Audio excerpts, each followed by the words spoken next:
Heyo. Heyo. Alrighty, peoples. Alrighty. Come on, who's with me? Oh. Who's with me, everybody? Are you with me? Are you with me? Come on. Who's going to take this trip with me? I mean, It's not a psychedelic trip. It kinda is. We've entered a place, I think, that few men or women have ever dared to travel. We've entered the deep, dark shadow spaces of our minds. Not a lot of people want to go to that place. What did our friend Morgan say the other day about facing yourself, your true self? And you have to look at yourself in the mirror of reality. What happens? Most people run away screaming. Who are you really?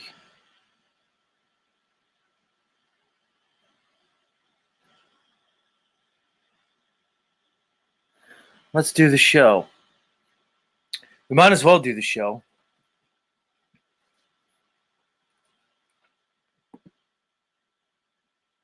Can't sit here all morning with the blobbity blee blob. You know, what else are we going to do? We're communicating. I'm communicating. I guess we're communicating. So let's do it. And we know the primary means by which we communicate is through language. Mostly spoken language, but also all the unspoken things.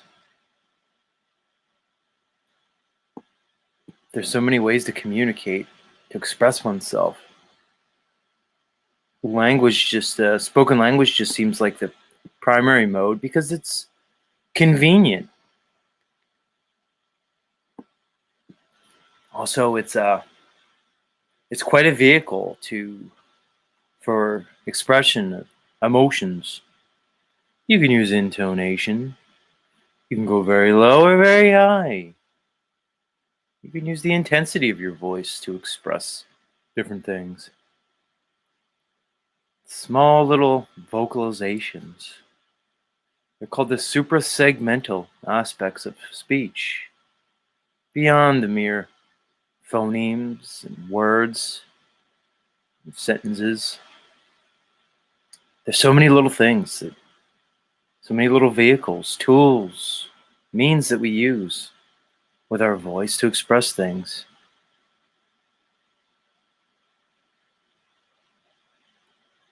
Anyway.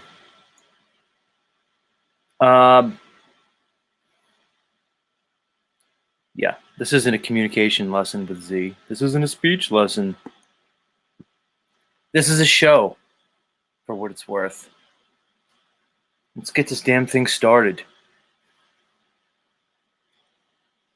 Let's fire it up. All systems engaged, Captain.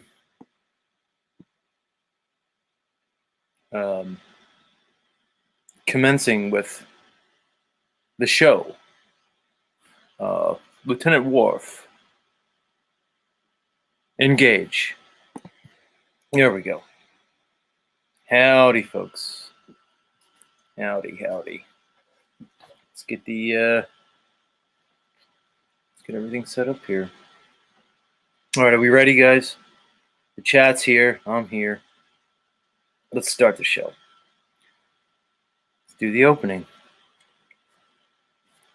Good morning, everybody. Grand Rising and Grand Approach, and welcome back to the show that never ends. That's right. This is Z Show, and I'm your host, Z. Welcome, folks. Where will the stream bring us this morning? Who knows? I mean, it's a stream. We call it a stream for a reason.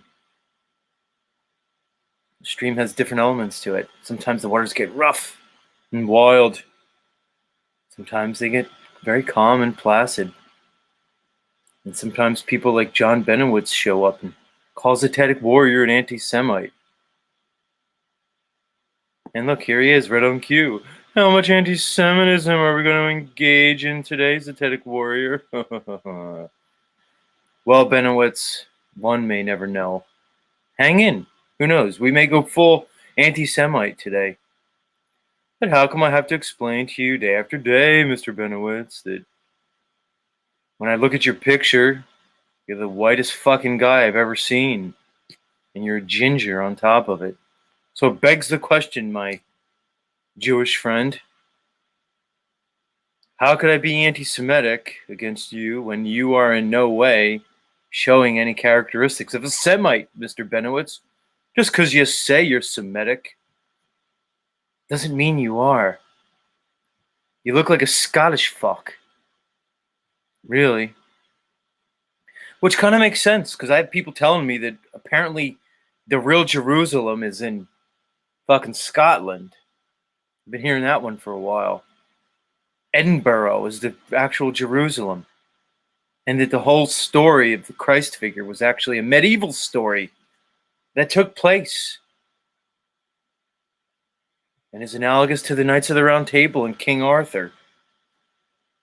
Is the real Jerusalem in fucking Edinburgh, Scotland? I don't know. Some of that makes sense to me. It makes sense looking at you, Benowitz, who looks like a Scottish fuck.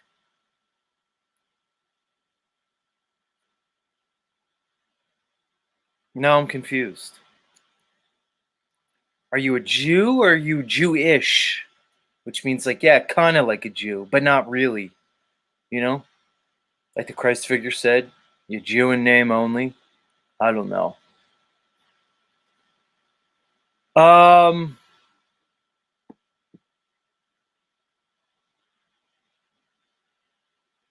he said Jerusalem is in Israel, Einstein. Of course, he references Einstein. Yeah, I know that, Benowitz. But I got people telling me that Jerusalem is in Edinburgh. Go figure. Jew and Jewish are the same. Really? I don't know. If somebody is something ish, like, I don't know. Kind of means like kind of like. So are you kind of like a Jew with your fucking red hair? Your flaming red Nephilim clown hair? Weirdo.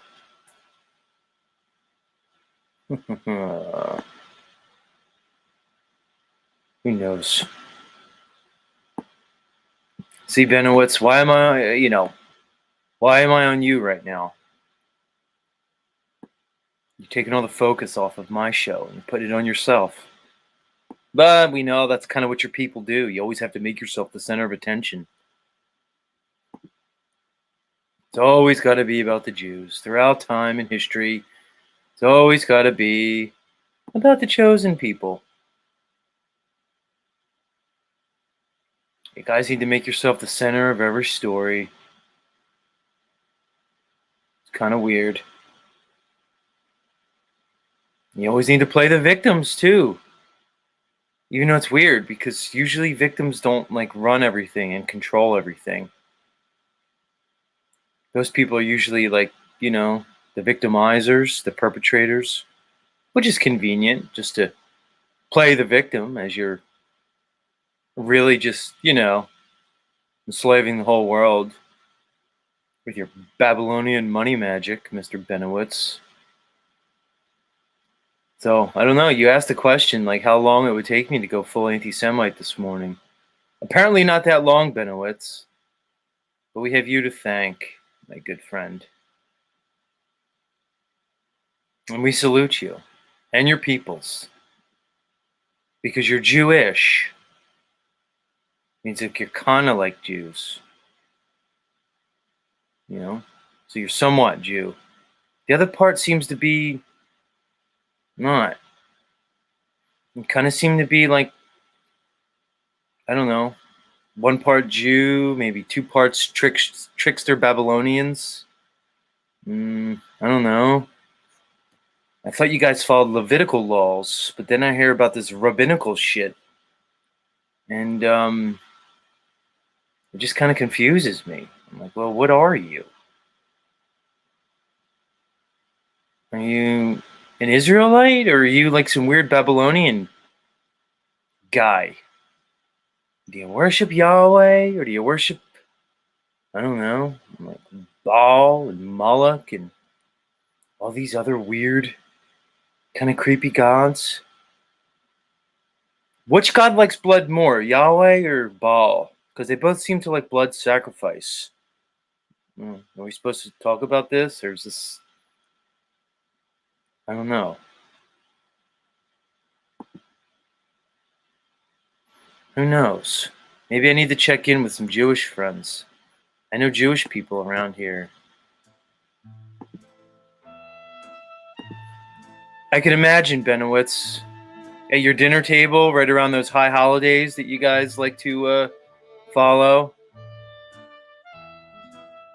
I can imagine this is the conversation around Mr. John Benowitz's dinner table. At least your ancestors, Benowitz.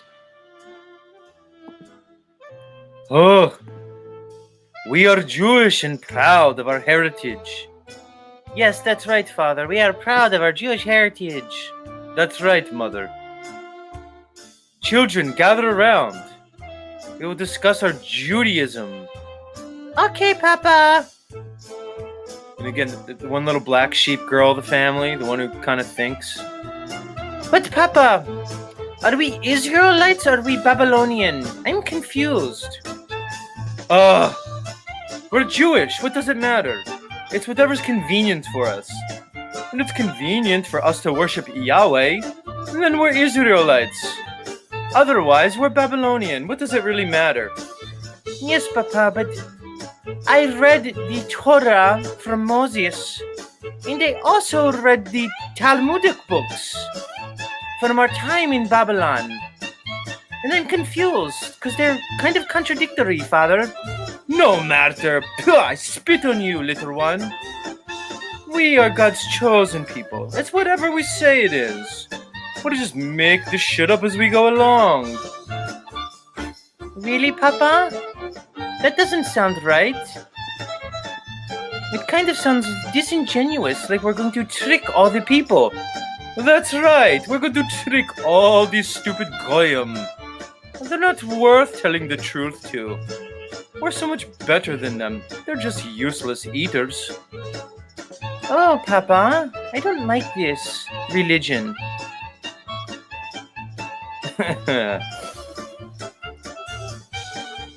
Does this sound familiar, Benowitz? This is the conversation that they had at the dinner table for Benowitz's fucking bar mitzvah party. You know? Like, what's the deal with your people, Benowitz? But Father, why do we need so much money? Can't we leave some of the money for the goyim? No! This is our money, don't you know?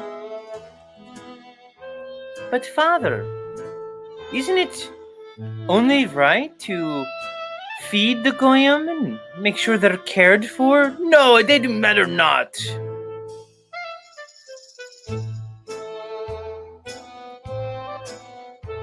Like, what are you guys? I'm so confused. Like, do you follow, like, the Torah? The Levitical laws laid down by Moses? Or do you follow these weird Babylonian traditions? It kind of seems like you guys are, like, weird, like, gypsy tricksters. Shapeshifters, even. And what's with the horns? I don't know. I get so confused when I talk about the Jewish people. It's so strange to me. Yes, that's right.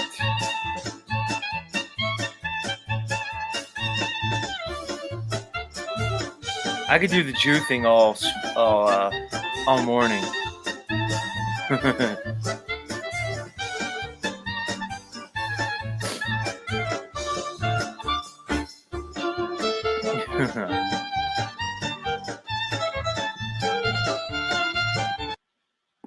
Alright, it's too early for all this Jewish stuff. You're fine, Mr. Benowitz. And Benowitz is trying to explain to me in the chat how he's Turkish, and that's Semitic somehow. Okay. So you explain to me that you're Turkish, and you look like you're the member of, like your grandfather was one of the founding members of the 33rd degree of Scottish Reich.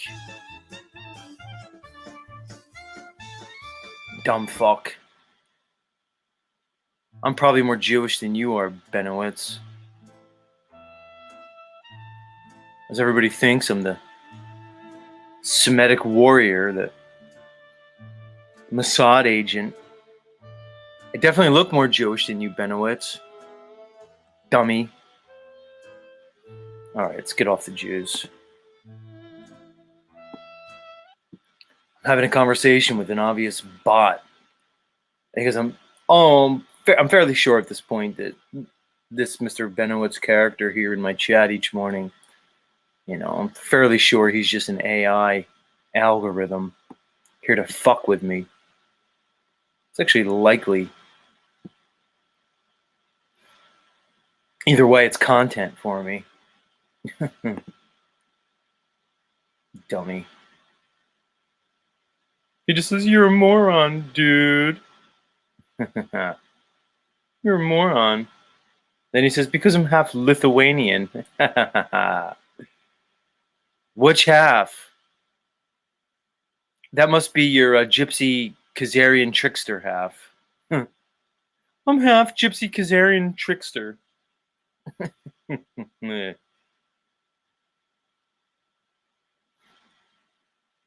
Lithuanian. So how's that Semitic? Can you explain that to me, sir? You're Turkish and Lithuanian, but you're Semitic at the same time. You can only, you understand? You can only be you can't go more than 100%, right? So if one half of your family's Lithuanian, the other half's Turkish, where's the Semite part come in? I'm just wondering. Yeah. Because it's funny, Benowitz, your peoples are from the desert. I don't know. I just looking at your fucking pasty lily white skin and your fucking red ginger hair, I'm not sure you would do so well in the desert, which is weird. Because there's a lot of people all around the world who live in desert regions, and they kind of look like they're acclimated for that climate. Their skin seems to be dark. So is their hair color. They kind of seem just fine, like in a really hot region. Benowitz, you look like you would probably need SPF like 10,000 to even spend 1 hour in fucking the Tel Aviv, streets of Tel Aviv, dumb fuck. How are you Semitic? Please explain it to me. No one's been able to do it yet, at least to my satisfaction. Benowitz, you look like a guy who can't even go in your garden and fucking water your fucking lilies without putting on like copious amounts of sunscreen. But yet you're Semitic from a desert. Right. That makes sense. We're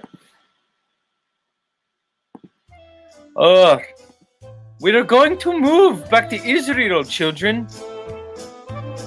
But Papa, what do you mean back to Israel? We're from Lithuania. That's not anywhere near there. No! I tell you, Moses said we're from Israel. The war is over. We're moving to Israel. But Papa, isn't Israel like a desert? How the fuck are we going to live there? It doesn't matter. We're Israelites. We're going there. It's free land. We could just go there and do what we want. We're gonna take all the good land too. You know, the coastline land. But Papa, what about the Palestinians? Don't they want access to the sea too? Shouldn't they have beachfront property? No, fuck them. They're actually Semitic. They could just go live in the desert.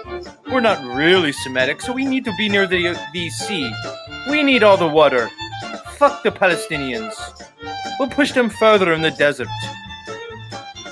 Okay, Papa. Fuck the Palestinians. Fuck them. That's right. Fucking weird people, dude. Fucking weird people. But Papa, I don't want to move to the desert. It's fucking hot there. It doesn't matter. We have enough money. We'll just build whatever we want. Ha ha ha.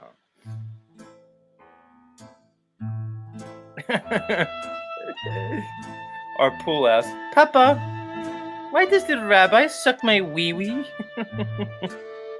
For the circumcision? Why does the moil... it's called a moil. Why does the moil, Papa? Why does the moil suck the wee-wee? For the circumcision? This is strange to me, Papa. How dare you question our practices? He's a holy rabbi. He's a man of God. Which God, Papa? Yahweh? Baal? Moloch? Which God, Papa? I'm confused. Do we follow Moses or the Babylonian priests? I'm confused, Father. Which are we? I told you. Whatever makes us more money. Okay, Papa. So you're saying we worship money? Yes, money is our real God. We worship the almighty shekel. Oh, okay, Papa. That clears it up for me, thank you. I still don't want to move to the desert.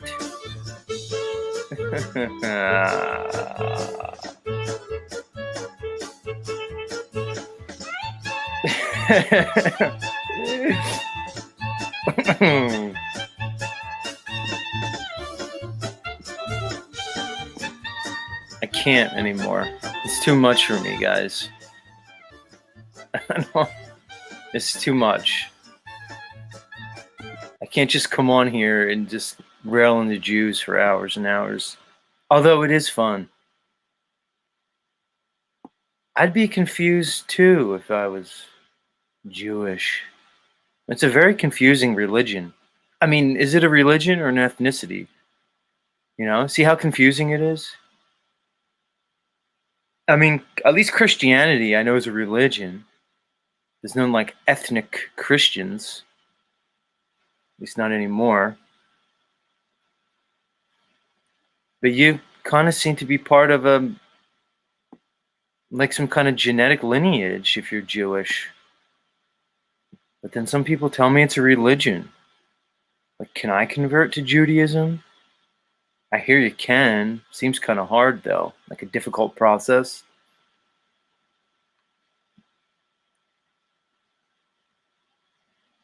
I don't know. So, but either way, I'm sure it benefits you guys to keep it mysterious and weird so nobody really knows what's going on.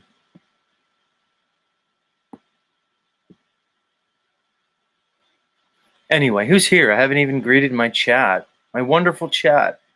All you lovely people who show up here every morning, and I haven't even said hi to you. We went like at the Jews like right away, instantaneously. So who the fuck's here? Let me see. If I miss you, don't be mad, because it's not a big deal. Music holds a secret in the house. Capricorni, much love. Yes, yes. Heidi, Divine Spirit 313. Coming at you. Bear G, Uncle Rick in the house. Moose. Moose is up and at him, getting his day started. Much love, Moose. D'Angelo, ahoy to you, sir. Nuba's in the house. Did you subscribe to me yet, Nuba?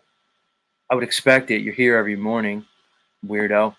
When are you gonna come talk to me, dude? Or are you a bot too? A bot who apparently runs the whole flat Earth community from the shadows. Goofy.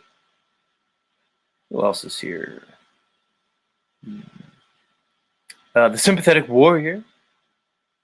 Hashtag Wake and Hate. And that's Rob Cleveland coming at us. Much love. London Man in the house. I'm sure it's a lovely afternoon there in London. Not quite tea time yet. London man, do you do the whole tea time thing? Is that still a thing for all you British English people? Tea time? It's kind of nice to have tea time. I could use tea in the afternoon. I don't drink any caffeine past, morning, but I would if I were British. I would do tea time. I always like tea time.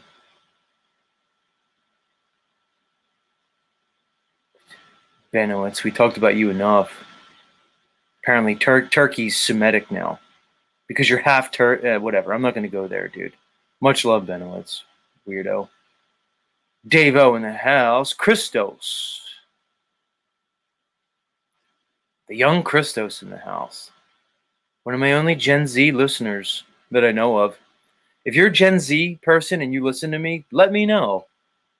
Come up and talk to me. Leave a comment.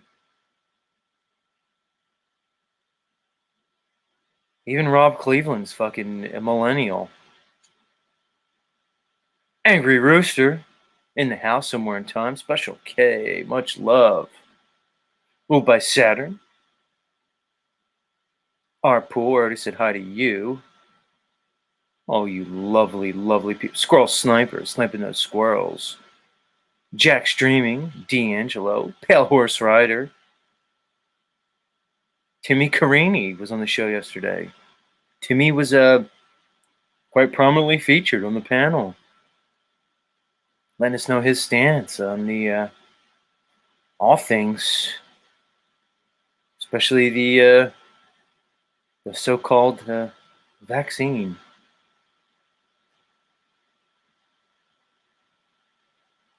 Who else? Wolfie's here, and he changed his name. Put a Y on the end. Now it's just Wolfie. Did you get tired of being confused with David Avocado Wolf, Wolfie? Because your name's David Wolf?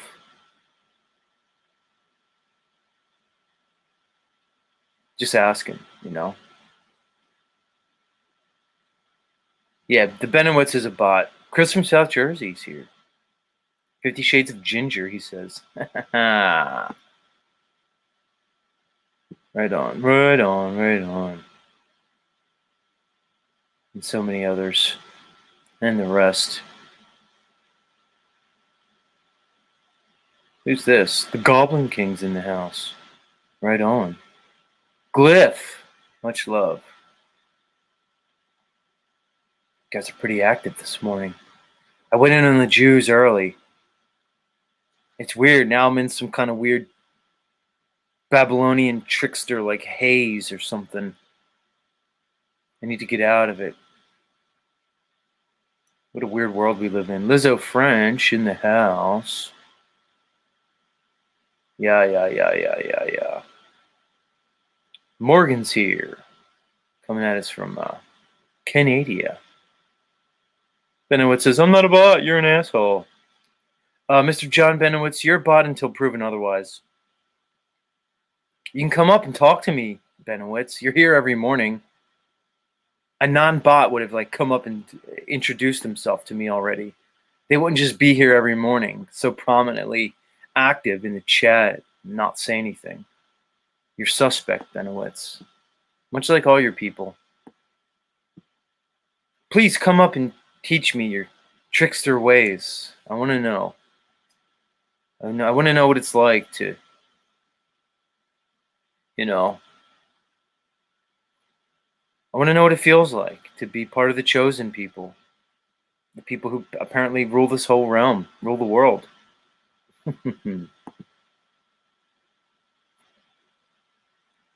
How do I get off? How do I really get off the Jews? how do I do it? It's too much. This really is. It's fucking too much. Yesterday, I'll do a hard left off the Jews. I'll just talk about something else. Yesterday, I took a ride up to New York. New York City. I didn't go in the city. I went by the city. But it was one of those trips where I got to see the New York skyline. in full effect. It had been a couple of years. I thought, man, I haven't seen New York in a while. And it was still New York. Like, it was all still there. And I was particularly noticing the, what's it called? The new Trade Center building, whatever they call it, One World Center, where the Twin Towers were. Now there's just one building. And I was remembering back to the New York City skyline when it had the two towers, the Twin Towers, and how distinct those towers were. And now this new one, I mean, it's tall and everything, but it's just nondescript. It's sort of blended in. It was just weird. I was just reminiscing. You guys know I'm like in this nostalgic phase of my life. Yeah, like Ruled by Saturn says, the ritual site, Freedom Tower. Yeah, of course, Benowitz knows the name of it. The fucking ultimate normie. It just looked weird. Like I said, it's big, but it just was, it's nondescript. It's, those two towers were like this iconic part of it. And New York City skyline. And now they're just completely gone.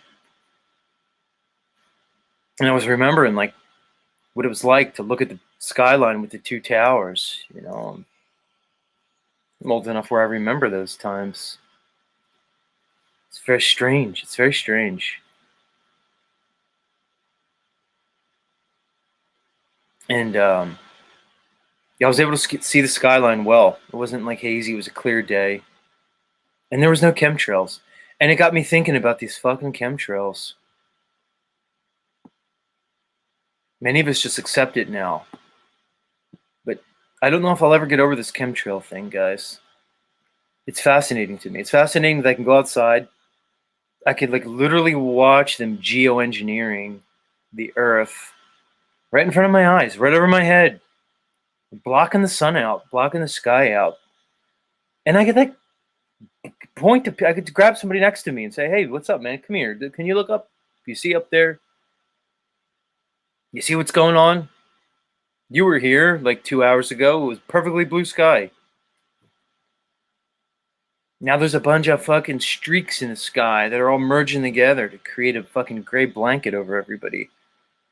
They're blocking the sun. Do you not care? What else is there but our environment? The trees around us, the sky above. It's like the fundamental aspect of like living. It's like nature and our connection to it. The interplay with the natural world and mankind.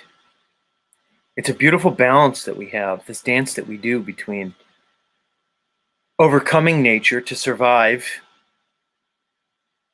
while participating within nature to survive. It's a cool dichotomy, this weird dance of mankind, this dance that we play with nature, because we seem to be 100% a part of nature, but at the same time, 100% disconnected. It's a cool dichotomy. It's really a duality, this dance that we do of survival. So what else is there? One can say that you are you plus your environment, because there's really no you without the greater whole. So, what could be more egregious than this geoengineering of our environment that's so easy to see? It's your own two eyes are looking at it. They're spraying the skies on the fucking daily, to the point that yesterday, there's been 2 days in a row. Yesterday and the day before, we've had perfect temperatures here where I live, 82 degrees, sunny, low humidity, and no spraying the skies. So when you don't spray, it's even more noticeable. So I'm like, okay, what is there? Less planes up there now? You're going to say it's contrails, so you're not doing anything.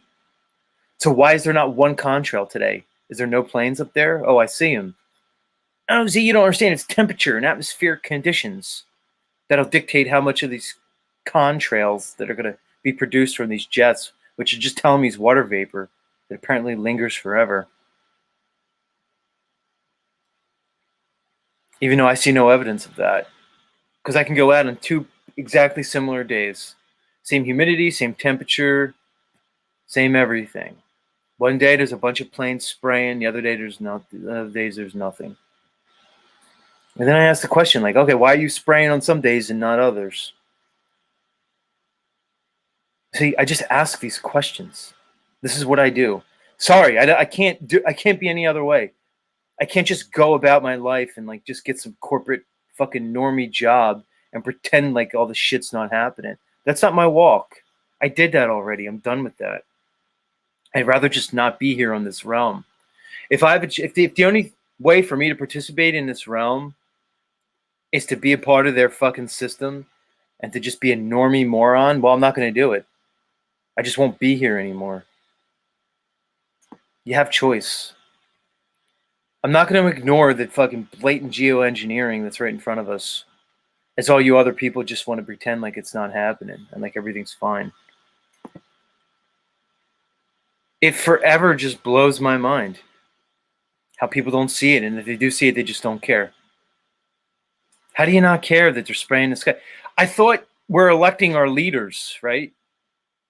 I thought we live in a democracy, at least a constitutional republic, where we're supposed to elect our leaders, which means we're the real leaders. You get it? They're just basically the people that we choose to represent us. They're representing us, which means we're actually the leaders. Okay. Well, if I'm the leader in a free country, then why are things happening in the sky that I know nothing about? If I'm apparently, living in a democracy, I don't know, weird. I thought we have like elected officials that are supposed to answer to us. So if they're making the decisions, why don't I know about what's going on up there? You guys don't know how to think because you're all fucked up. They have you so fucked up you can't even have clear, coherent thoughts like this because it doesn't make sense.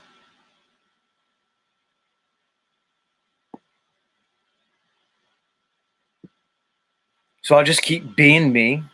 I'll just keep being the weirdo conspiracy theorist outsider that most people think's crazy. And maybe some of you will fucking start paying attention.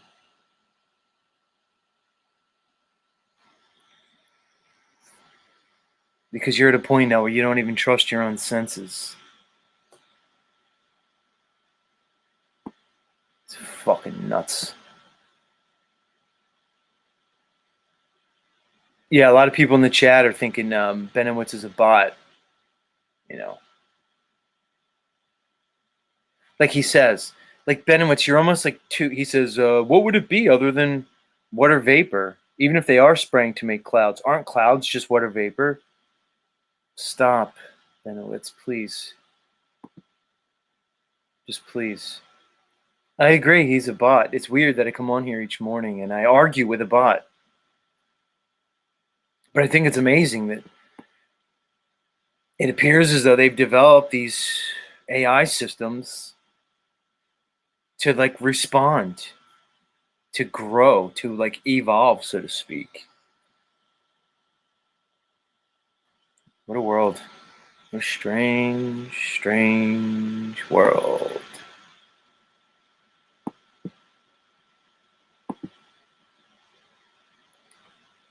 It's into the second hour. Why don't we take a musical interlude and then I'll come back with the next segment. I know who I want to play. Let me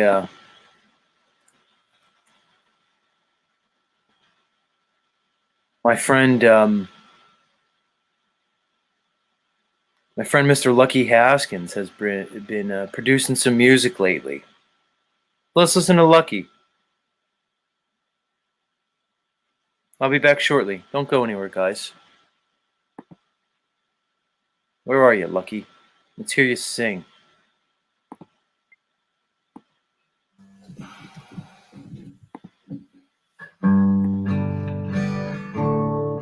Tell me, Lord, what have I ever done to deserve even one of the pleasures I've known.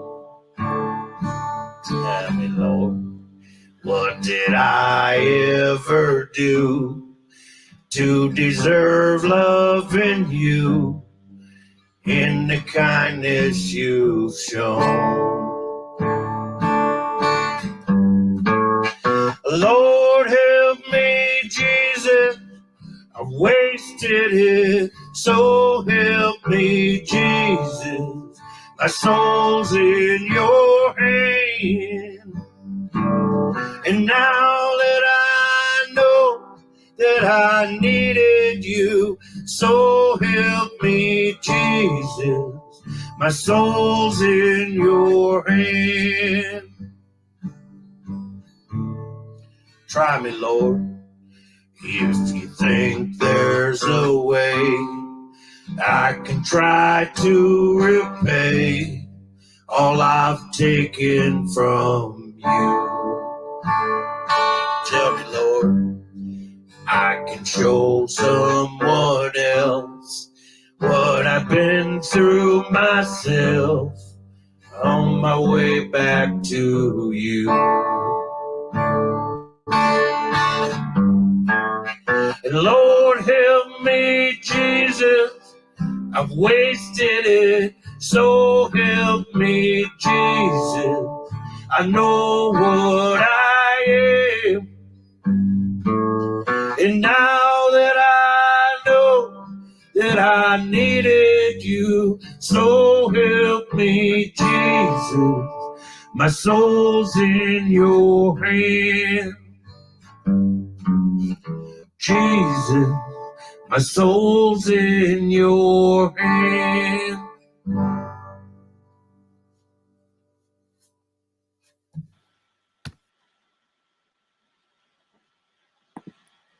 Yeah, it was Lucky Haskins, everybody. A lot of you know Lucky. I'm sure some of you don't. But Lucky's the man, as you can see. Not only is he an artist and a showman and a true Rust Belt hero, but he was amongst the first people to see chemtrails in the 70s and notice them. So it's very appropriate that we played Lucky this morning for our chemtrail discussion. I've told this story and he's told it. He looked up in the sky and he asked his dad, "What's that shit coming out from the back of the plane?" And his dad said, "Oh, they're dumping the fuel before they land." That's what his dad actually said to him. Think about how these parents answer their kids. Instead of just saying, "I don't know, son, good question." Like, why is the plane just spewing this fucking billowy shit that just fucks the whole sky up? Instead of his dad being like, "Yeah, good question, son," he just made up a stupid answer on the spot. This is how people think. They don't think, I guess. "Oh, son, they're jettisoning their fuel before they land." What a dumb thing to say. But he said it. So that was Lucky Haskins, everybody. Yeah. And he's one of those flat earthers. He's one of those weird flat earthers. Go figure.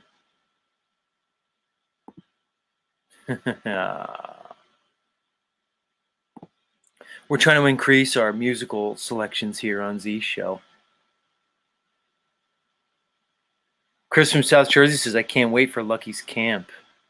Interesting you bring that up, Chris. Because, yeah, our friend Lucky Haskins, he has a flat earth lodge up in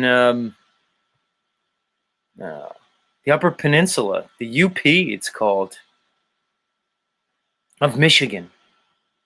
And he offers a place for all flat earthers to stay. Nice one, Chris. Now, where are we, everybody? Let's talk about science. Or should I more appropriately say, let's talk about NASA, which really isn't science. You guys know I like to every so often go through and just kind of read some articles produced by NASA and these other space-related agencies. I kind of like to see what they're up to. So let's do it. So I have an article here entitled, What Happens If Someone Dies in Space? And I thought this would be something that you'd all be interested in. I'm interested in it, at least. Let me go into it. What happens if someone dies in space? I mean, have you ever asked yourself that question, guys? Like, what do you do if someone just dies in space? Like, that would pose a problem for, like, all the other astronauts. Imagine you're up there, you're all crammed in, like the ISS or some weird space shuttle or like a capsule, and one of your fucking cosmonauts, one of your fellow astronauts, kicks the bucket on you. What do you do? Like, are there protocols in place for such a thing? Well, guess what? Apparently there are. NASA's got it all figured out. Why don't we read about it? Let's take a little trip into the mind of the hashtag science, everybody. And we'll see what's up with NASA. Yeah, here we go. Good stuff. Fun stuff, everybody.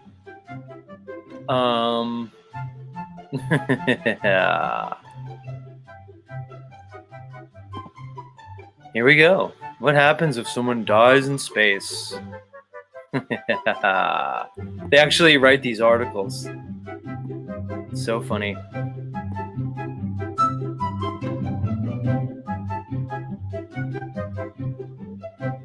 Let's go. There's no question that sending human beings to space is an extraordinarily difficult and perilous proposition. Since human space exploration began just over 60 years ago. 60 years ago, peeps. Anyway, 20 people have died. So, hashtag science is telling us that 20 people have died in space. 14 in the NASA Space Shuttle tragedies of 86 and 2003. Which is funny because I forgot about the 2003 tragedy. I think it was like, they said there was a problem with the heat shield upon re-entry. I don't know. And we all remember the 96 tragedies, of course. You know, the Challenger of the tragedy of 96. So 20 people have died. 14 in the NASA Space Shuttle tragedies and 3 cosmonauts during the 1971 Soyuz 11 mission. And how could we forget the 3 astronauts that died in the Apollo 1 launch pad fire in 67? You guys remember that? In 1967, where we had those 3 Apollo 1 astronauts die on the launch pad? You guys remember that one. Gus Grissom was one of them. They were the 3 astronauts that were supposed to go to the moon. Oops, my music messed up. Hold on. How unprofessional of me. Let me get that back. There we go. Because remember, guys, it wasn't supposed to be Neil Armstrong, Buzz Aldrin, and the third guy, whatever his name fucking was. Collins. I think his name was Collins. Anyway, there was like 3 original guys that were supposed to go to the moon, led by Gus Grissom. But they didn't even make it off the launch pad of Apollo 1. They burned up in a tragic fire, do you remember? I mean, I'm sure there was no coincidence involved because just a short time earlier, Gus Grissom went to the media and spoke out and said, there's no fucking way we're going to the moon. Not in that shit that they're trying to send us up in. He took one look at the LEM, the lunar module that's supposed to drop them down onto the moon's surface and then propel them back up to the craft. He took one look at it and said he fucking laughed at it. And apparently he even took it a step further. He hung a lemon on the LEM, which is the module that brings them down to the lunar surface. You know, like when you buy a car, that's a piece of shit. It's called a lemon. Yeah. He basically said there's no way they're going to get onto the surface of the moon with this fucking bullshit technology that they were presenting to everybody. And guess what happened? Whoopsie! They fucking torched his ass in a pad fire right in the middle of that Apollo 1 launch fucking capsule. Yep. They burned him alive. And the two other suckers who were fucking unfortunate enough to be along for that fucking trip. That never happened. Sorry, Gus. So, yeah, we have to include him amongst the 20 people that died. Although they didn't die in space. They were just part of space exploration. Hey guys, I'm gonna give you a hint. Nobody's died in space. You know why? Because nobody's been to space. Oops, did I just say that? I don't know. Anyway, let's continue with the article. This enlightening article, of course. Let's keep going. Yeah, so 20 people have died in space exploration. Which, guys, like, let's really think about it. That's an exceedingly low number. Look how many people have already died just trying to, go down and visit the Titanic wreckage. Look how many people have died, like, trying to climb Mount Everest. Look how many people have died with just regular exploration of the oceans and the seas. But only 20 people have died in space exploration. Yeah, okay. Let's keep going. Given how complicated human spaceflight is, it's actually remarkable how few people have lost their lives so far. Oh, isn't that what Z just said? It is kind of remarkable. A little bit too remarkable. It actually strains credibility and credulity, but let's continue. But NASA's plans to send a crew to the moon in 2025 and astronauts to Mars in the next decade. Right. So we're going to be on the moon again in 2025. You guys realize it's like a year and a half, 2 years at the most? Okay. And you're going to be on Mars in the next decade? Right. Let's continue. It says commercial spaceflight is becoming routine. Right. So they're still going to tell you it's spaceflight when Jeff Bezos goes up there, apparently 62 or 63 miles up, which even hashtag science and Neil deGrasse Tyson admits is not actual spaceflight. How's it spaceflight if you haven't gone in zero-G gravity? How's it spaceflight if you don't have to return through the thermosphere and you don't need heat shields? How's it spaceflight? Just because you can go up really high in the air doesn't mean you're in space. So they just keep saying commercial spaceflight is routine, right? Oh, okay, maybe they're talking about SpaceX, that apparently is doing frequent trips to the ISS. Not only shuttling cargo, but actual humans, men and women, astronauts. Anyway, let's continue. As space travel becomes more common, so does the possibility that somebody might die along the way. Of course. It brings to mind a gloomy but necessary question to ask. If someone dies in space, what happens to the body? Right. I don't know. I mean, I've seen Star Trek, the movies. You remember when Spock died, guys? What did they do in space? They did kind of like a sea burial. They just kind of let his body just float out one of the back hatches and he just drifted off. I mean, let me put it like this, guys. If I were an astronaut and I died in space, I'd want the Spock funeral. Why can't you give the astronauts the Spock funeral in space? It seemed nice. It was like a Viking funeral, but I don't know, in zero-G. Wouldn't that be a cool way to die? If I were an astronaut, that's what I would want. But no, they have this whole other protocol. They got to bring him back to Earth for some reason. Let me continue. Death on the moon and Mars.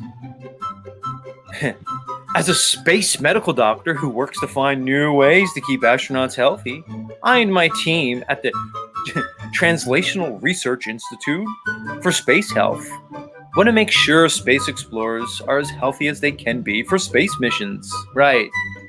So this guy who wrote this article has the balls to refer to himself as a space medical doctor. And he actually works for an institute called the Translational Research Institute for Space Health. I want you guys to think about this. This is a real doctor who's getting paid real money to work at a fake institute for fake space.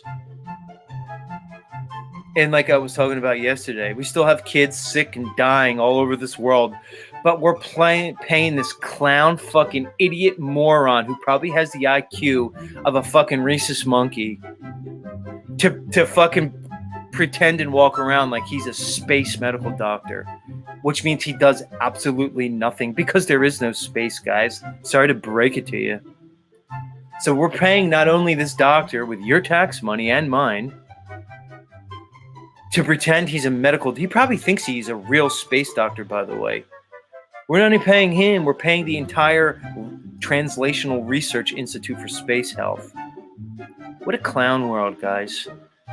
So this guy who thinks he's a fucking space doctor gets to show up at like the local family reunion and tell all his family, I'm a space medical doctor. You know? And then one of his fucking family members has to come on here and tell me, fuck you, Z. Of course space is real. My uncle fucking Israel Hyman fucking Berg, because you know he's probably Jewish. My uncle is Israel Hyman fucking Steen, told me he's a space medical doctor. And he works for the Translational Research Institute for Space Health. So space has to be real, Z. Because my extra Jewy medical doctor uncle told me so, Z. Okay, let's continue. I'm losing my mind this morning. Crikes. Here's how death in space would be handled today. If someone died on a low Earth orbit mission, such as aboard the International Space Station, the crew could return the body to Earth in a capsule within a matter of hours. Well, that's cool. So it seems like they have a capsule ready to go that they could just jettison out and it somehow return to Earth. I don't know. It's weird. Is that what kind of capsule is it? Is that the capsule they use to kind of come back to Earth when they're done with their missions? Is that the capsule they use to return like their bags of shit? Because they have to shit when they're up there, guys. What do? Do they jettison the shit into space? I don't know. So anyway, apparently if you're on the ISS, there's a capsule that could bring the body back within hours. Let's continue. If it happened on the moon, the crew could return home with the body in just a few days. NASA already has detailed protocols in place for such an event. Because of that quick return, it's likely that preservation of the body would not be NASA's major concern. Instead, the number one priority would be making sure the remaining crew returns safely to Earth. Right. So imagine, like, you know, you're coming back from the moon on your new Artemis mission, which apparently is going to happen in 2025. Somebody decides to kick the bucket, and now your whole way back, you got to fucking sit next to a corpse in a body bag. Yeah, I'm sure that would be fun. What happened in my story? Here it is. Let's continue. But, of course, things would be different if an astronaut died during the 3 million mile trip to Mars. 3 million miles, guys. They tell us the moon is 93 million miles away. So apparently Mars is like triple the distance to the moon, which would be what's called 3 astronomical units, or AU, give or take. In case you didn't know that, guys, an astronomical unit is the purported 93 million mile distance between Earth and the Sun that supposedly exists, but of course doesn't. Let's continue. So think about it, guys. Somebody kicks the bucket and you're on Mars. You got 3 million miles to go with that fucking stiff. Guys, think about it. There's people that are getting paid real money to fucking come up with these scenarios. What a clown world. But yet we can't put out Canadian forest fires. Joke. Complete joke. 93 million, Woofy. Yeah, dude. 93 million. Let's continue. Because I'm fascinated by this. Yeah, Mars. In the Mars death scenario, the crew probably wouldn't be able to turn around and go back. Right, because we're already out there, 300 million miles. Takes months and months to get here. Or years, apparently. So we can't just turn around and go back. So instead, the body would likely return to Earth along with the crew at the end of the mission. What would be a couple of years later, right? Because these Mars missions have to be years long. In the meantime, the crew would presumably preserve the body in a separate chamber or specialized body bag. Right. So we're going to take up valuable space on this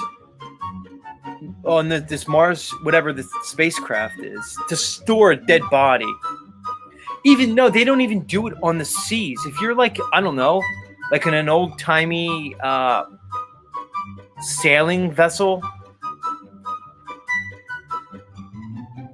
they don't even bring you home when you're on Earth in the ocean. They just have a little ceremony and dump your ass overboard. Like I said, in space, you'd think it'd be the same thing. Like the Spock burial. But no, these idiots say we got to bring the body back. They're going to preserve the body for years on end in a specialized body bag to bring it back. No, they wouldn't, guys. You know they wouldn't. I know they wouldn't. And all rational thinking people know they wouldn't. If you're on Mars and you fucking died, they would just leave your fucking ass there. If you're in space and you fucking died, they would just jettison your ass out and give you the Spock burial. They're a bunch of fucking liars. And here's why they give you these articles, everybody, because as they're engaging everybody in these articles about what they would do with a dead body in space, you're just being programmed. Because you're not realized as you're engaged in this story about bodies, you're not aware that they're just presenting the set and setting of space, which you're just going to incorporate into your subconscious as a belief in space. This is how programming works and conditioning. If you can't see it, I can't help you. Let me continue. About the body bag and coming back from Mars.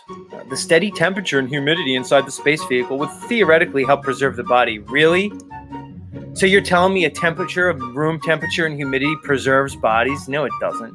Let's keep going.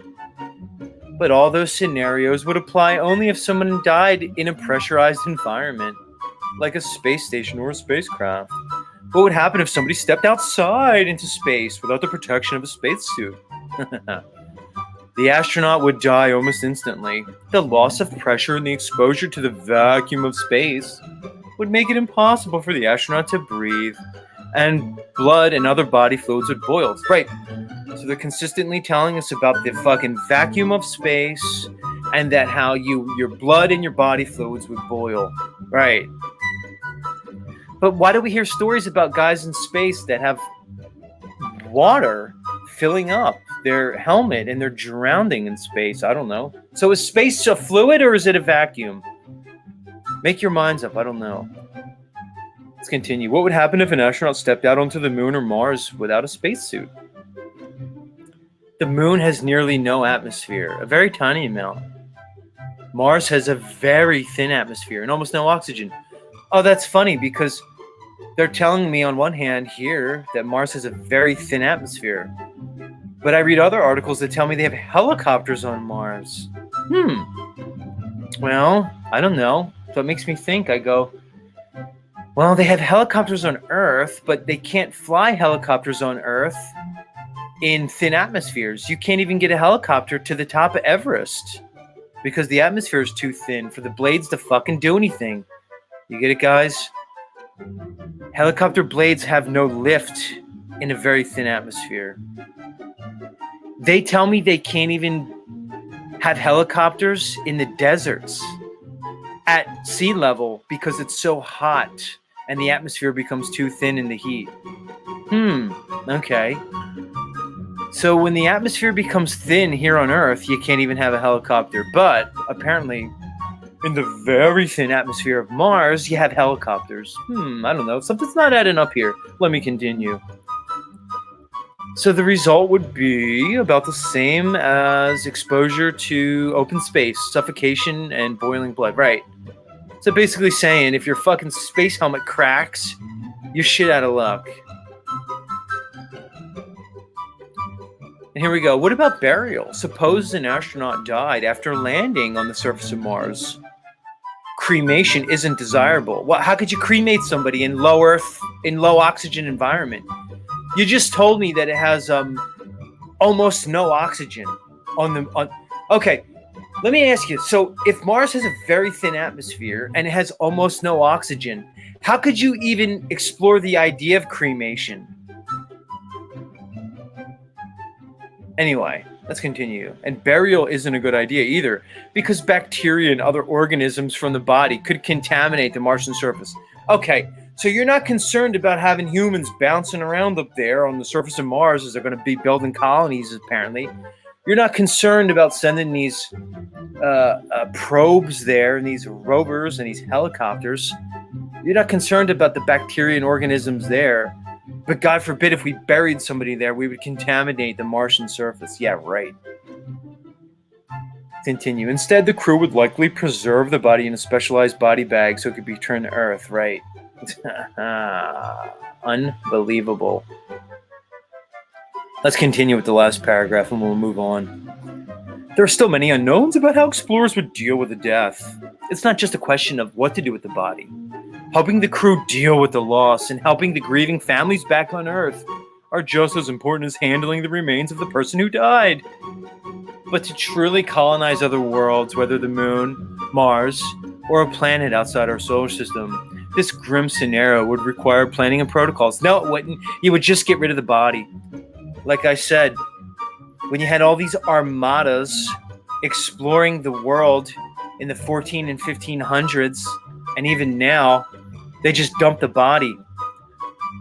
Apparently, they didn't even bother bringing Bin Laden back after they supposedly took his ass out. They just dumped him in the fucking ocean. But you're telling me that, right, they're fucking concerned about getting a body home in space. It doesn't make sense and I'm tired of it. Frankly, it gives me a fucking headache. Alright, I'm done with this article. See? It just makes me angry when I read this shit. I can't even take it.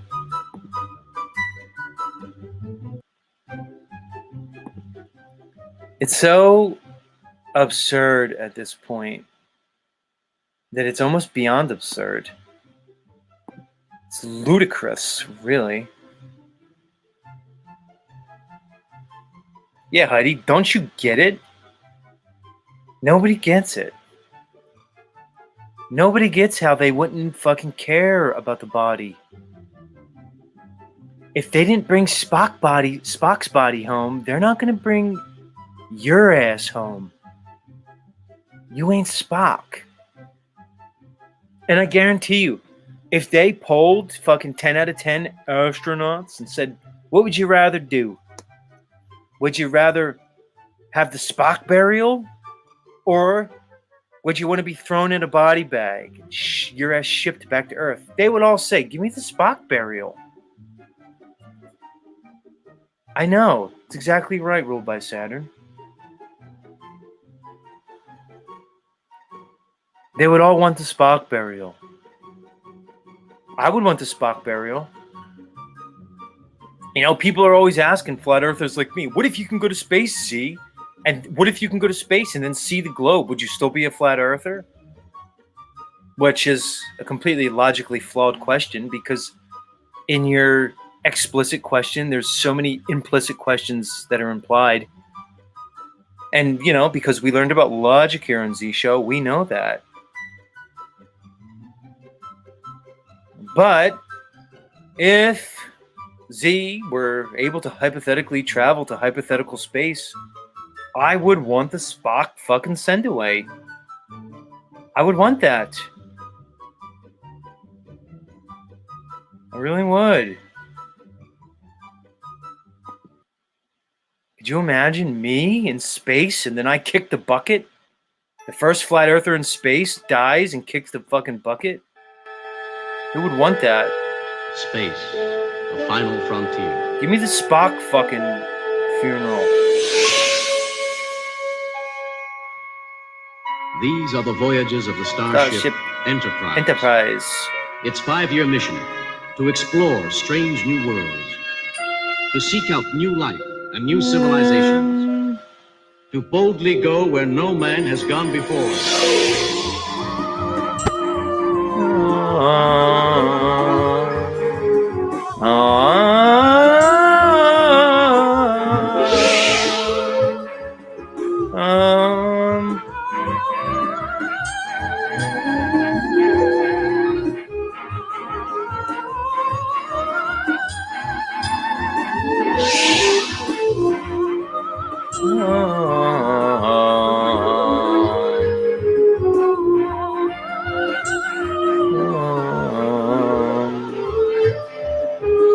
That's right, everybody.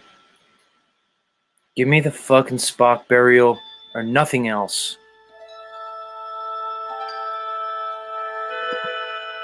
Here is the body of a Zetetic warrior. He was the first flat earther in space. And conveniently he died. Weird. The first flat earther in space dies.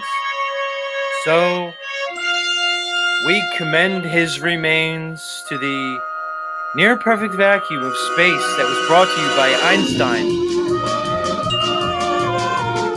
You know? And that's it. They would just open the hatch. I'd float off into space. You know? Maybe that,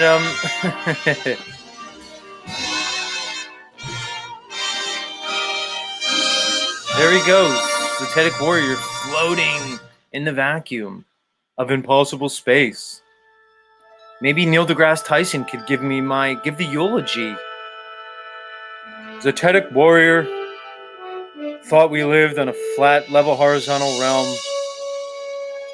But no, I, Neil deGrasse Tyson, always knew it was an oblate spheroid, much like my fat-ass body, which resembles a pear.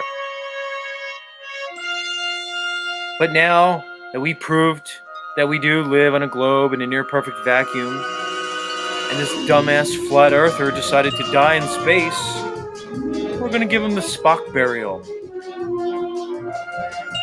So long, Zetetic warrior, we hardly knew ye. Adios. Join the 3 cosmonauts that died on Soyuz 1 and Spock as we commit your earthly remains to the vast, near-perfect vacuum of impossible space. Thank you. Yeah.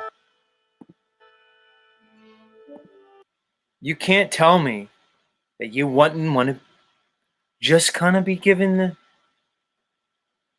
classic Viking funeral, but just the space version of it. Give me a break. Everybody would. Every fucking astronaut would want that. Nobody would want to be shoved in a body bag and taken back here to stupid Earth. Give me a break. Would never happen.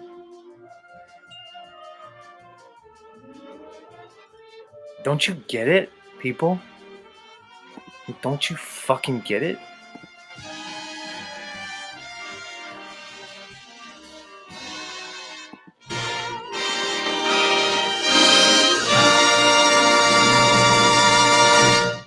Yes. Alright, guys, it's about that time where I draw up the link in and I open the Z show up to the Metaverse of Madness. That's right. Now, you never know what you're going to get once you open the hatch and let all the miscreants in. Like yesterday, we had quite a spirited conversation on all kinds of things, mostly centered around the current medical recommendations of the last 3 years, if you know what I mean. Which kind of evolved into a conversation about coercion. I thought it was a great conversation. Is coercion force?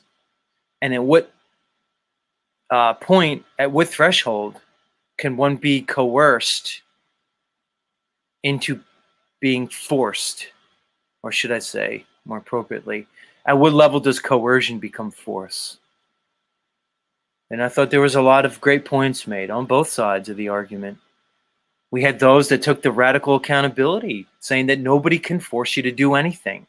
Like our friend Timmy. Like he said to Snafu, nobody forced you to take that commercial jet airliner to travel. Nobody forced you to put that mask on. There was other ways for you to travel. Or you didn't have to travel. Nobody forced you. And Snafu kind of said, hey, wait a second, Timmy. I had business to take care of. That if I didn't would have interfered with my life and my livelihood. In some ways, I was forced to coerce to wear it.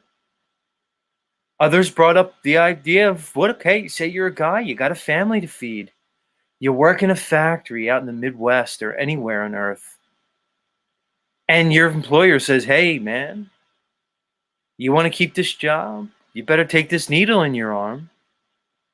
And the guy looks at his family. His wife is telling him, hey, dude, you can't lose your job, bro.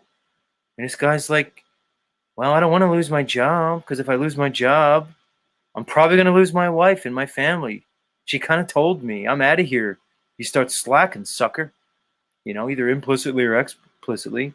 He knows the deal. He knows if that paycheck gets cut off, it's his ass. So,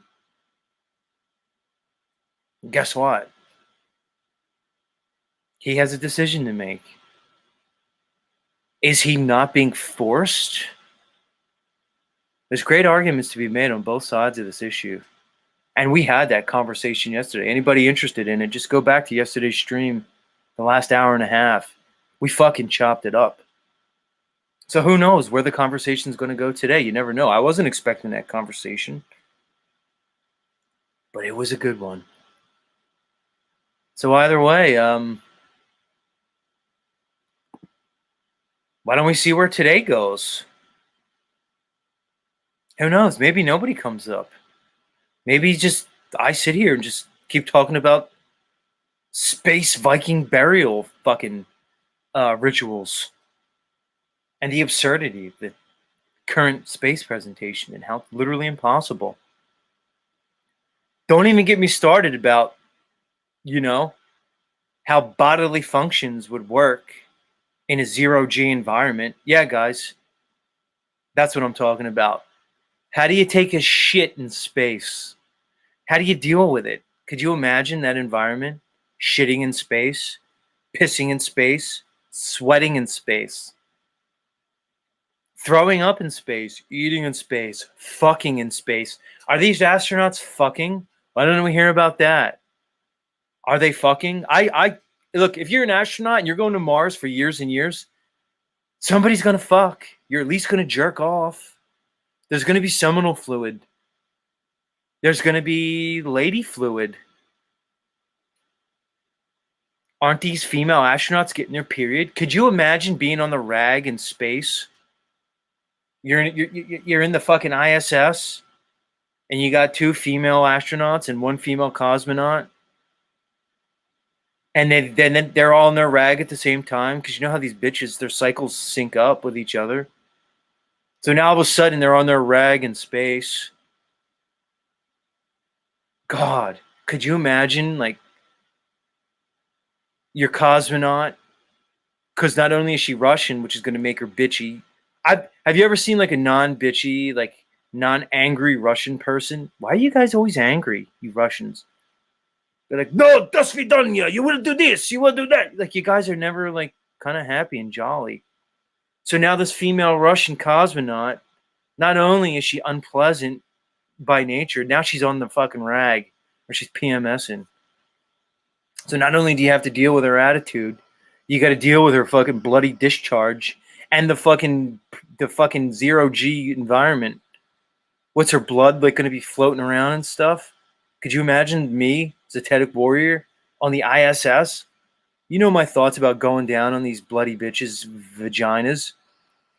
Well, now what? Her blood's just going to be floating around, like getting in my eyes and stuff? What I'm trying to say is the logistics of fucking 0G just don't work. Nobody can live in that environment. It's so stupid, guys, and you all just fucking believe it. I mean, I don't mean like you guys here at the channel. I just mean like, you know, everybody else. You fucking actually believe it. You think it's real. Ugh. Space fadge. It's gross enough here on Earth. Now I gotta deal with space vag. Like, why? Did I drop the link? Let me drop it. I don't think I dropped it. All right, Z's dropping the link. We're now open to the metaverse of madness. Anybody could step up into the Into the panel. You precious thing. You souvenir exhaust me. Who's gonna come in Everything from the metaverse? I've done for you. I move the stars for no one. Metaverse is a creepy place, everybody. Run so long. It's creepy. Oh, I have my first guest up. My first guest. Your eyes can be so cruel. Oh, yes. Your eyes. That's my creepy music for the metaverse. I see you back there, Notch. I'm so happy Nachiketa came up today because guess what, Notch? I have theme music for you today. So I get to debut my new Nachiketa theme music. Gigi Abby Lynn just asked Z, why are you gay? Thank you, Gigi, because you know we learn logic on Z Show. And your question is what's called a loaded question because you're implying something in your question. There's an implicit question within the explicit one. So when you say, Z, why are you gay? You're implying that I'm gay within the question. But touche. I like how you did that there. Oh, I got another guest in the back. I see you, Anon P. Bob. Hold on, I'm going to get you up in a second. You look British, Anon P. Bob, are you? You have a British look to you. I could be wrong. I can't hear you if you're talking to me, bro. You're just backstage. Hold on. I got to bring Notch up. There's an order to things here on Z Show. Let me get Notch's theme music. I'm so excited. Because I have the perfect theme music for Notch. Let me get rid of this creepy labyrinthian music. Christy Lee hates this labyrinth music. Christy Lee, you remind me of a young Jennifer Connelly. Interesting.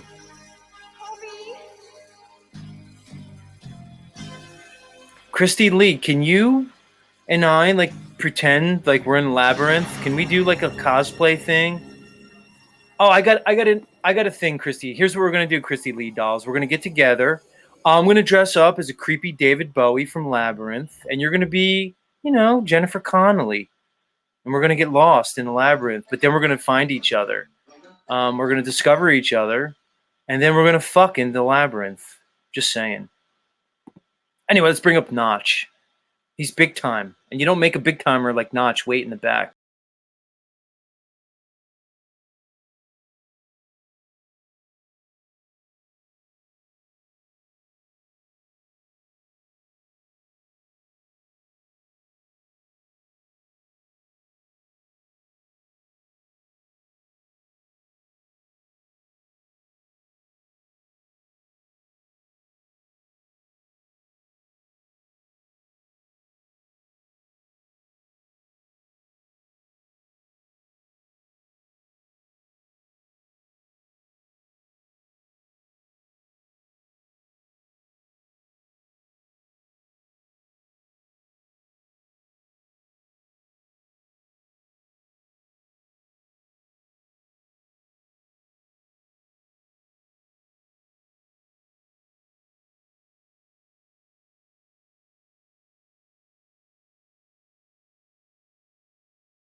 right? And then like if you look at the full moon and how bright it is at 240,000 miles away, just imagine how much brighter it would be if you're like sitting on it on the side that is being struck by light, by sunlight that is reflecting off of moon. And moonlight and sunlight is of different qualities.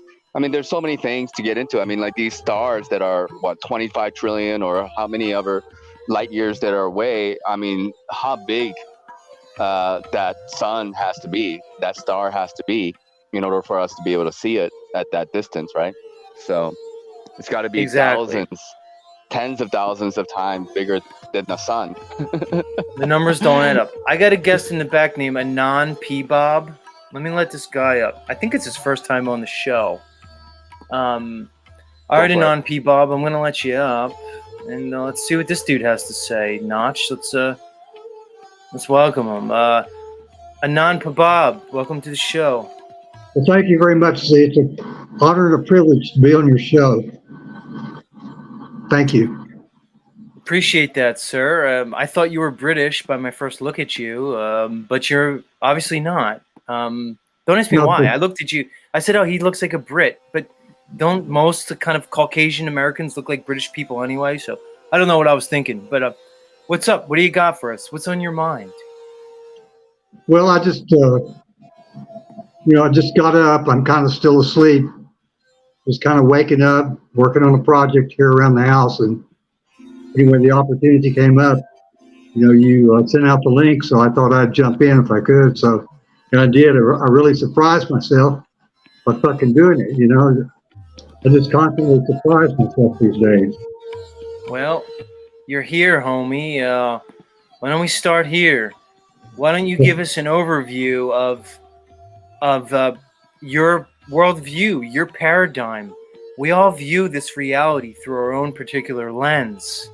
In many ways, I feel like there's not one overarching reality. There's millions and billions of realities being played out at once, dancing and forming in some co-creative cosmic dance. Are we possibly creating this world together and individually? Give us your world, your reality. Let us in, dude.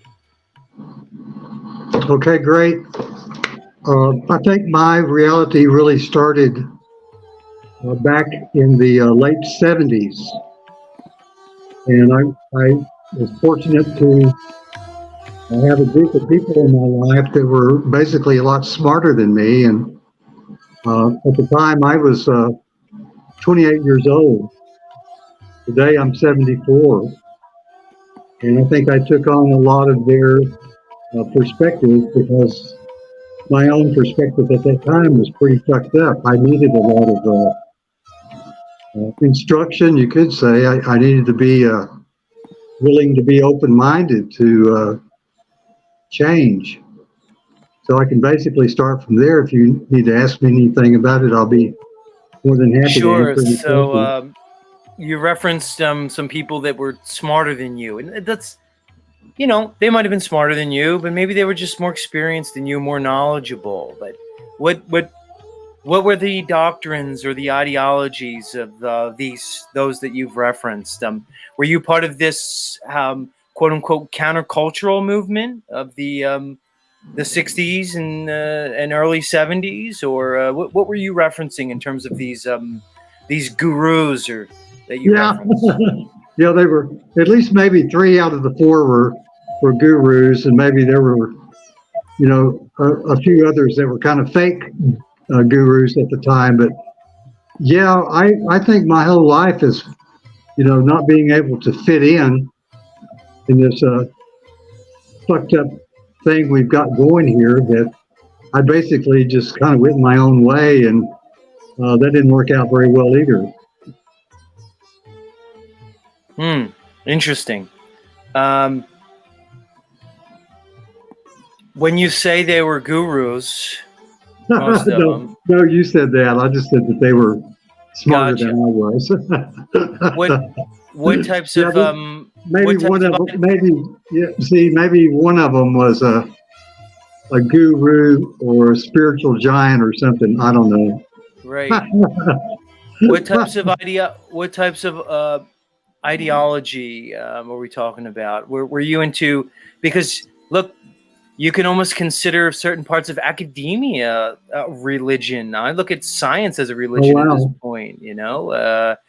Or were you in the hallowed halls of academia? Were you living on like an ashram, some type of hippie encampment? What was your experience from those times? Oh, I was married, had 2 kids, worked in a hospital, um, and these other people that I say that were smarter than me, they were just really basically, I don't want to say low class, but they are what I would say were working class. Paint, construction people, painters, paper hangers. One of these people worked for Ma Bell back when there was such a thing, and he was a cable splicer. Liked to go fishing. Another one was a professor. In fact, he was a teacher of teachers. He actually taught other people how to become teachers in education. And then the other guy was a reformed criminal. He had been incarcerated for 5 years for basically attacking a courthouse with a tank when he was drunk. And I got very well instructed by this guy. I didn't give him any lip or shit or nothing, man. If he said, do this, do that, Bobby, whatever, I listened to what he had to say. I didn't, I wasn't argumentative. I was basically afraid of him because he was crazier than me. It sounds like you were on a prison gang, bro. Just stuck with all these various people. Well, I tell you what, I was really, I don't know if I was happy to be there, but I tell you what, I was very fortunate to be there to run into this group of people who really helped me get on track with my life and everything. And at the time, I became unable to work, and I didn't work for like 6 months, and then I was able to go back to work. Let me ask you something, dude. You seem like you revered these men and you listened to them. You seem like you respected them for their maturity and their knowledge. That seems to be lost on this modern generation. You would think in some ideal way that people, now that you're in a position as someone who's knowledgeable, as an elder of the tribe, so to speak, that other men would look up to you. But sadly, these young men are not evidencing that type of deference to their elders. Do you see that change in society? And what happened to the youth? Is this some type of engineering program where they're basically trying to make the older adults obsolete? Say, don't listen to those old people. This is a new world. They're obsolete. Put them in the old age homes. Get rid of them. Where previously we would honor and venerate our elders. What are your thoughts on that subject? I think it kind of depends on your locality. At the present time, I'm in New Mexico. The way the culture works here is that, people have kids, and usually the grandparents raise the kids, and then the kids, that have the kids, they're off doing something else. I'm not saying they're doing anything bad. Maybe they just don't have time to spend with their own kids. And maybe they split up or whatever. But the grandparents, really where I'm at in New Mexico, are very well respected and thought of. So you're saying well, I have like a young member of my audience who might be the youngest member here. He's 29. And he just left a comment in the chat. He said, a lot of elders aren't worth respecting. How would you respond to that statement? Yeah, I can go right along with that. I feel that most people today, for whatever reason, they've really lost their way. The path they're on is just going nowhere, They're stuck in their own little loops, and they're buying into just all the lies, man. Every day it's just more lies and bullshit and propaganda. It's really hard to respect anything anymore or even know what the truth is. Yeah, they don't deserve my respect for sure. Those, To respect a lot of people in general. Like it's not just about elders. I mean, like, how many young generations are there? How many people in the younger generation that are worthwhile, to respect? Either they don't really understand what that concept really actually means, in my personal opinion. There's a lot of there's a lack of awareness of what's happening, and it's not even just intelligence. It's just about care. People just don't seem to care what's happening. Why things are happening the way they are. And we are all a part of that process as well. So if more people come to aware, or more people come to understand, like, that they do play a role in this world, then things can change around. But it's not easy, I guess.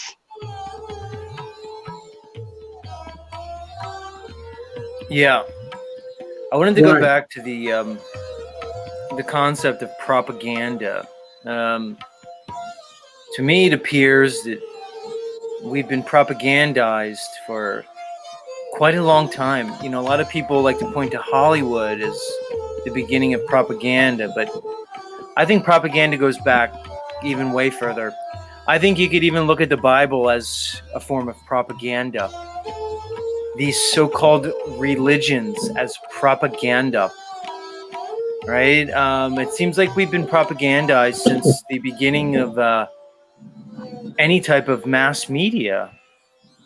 So it begs the question, we talk about the New World Order.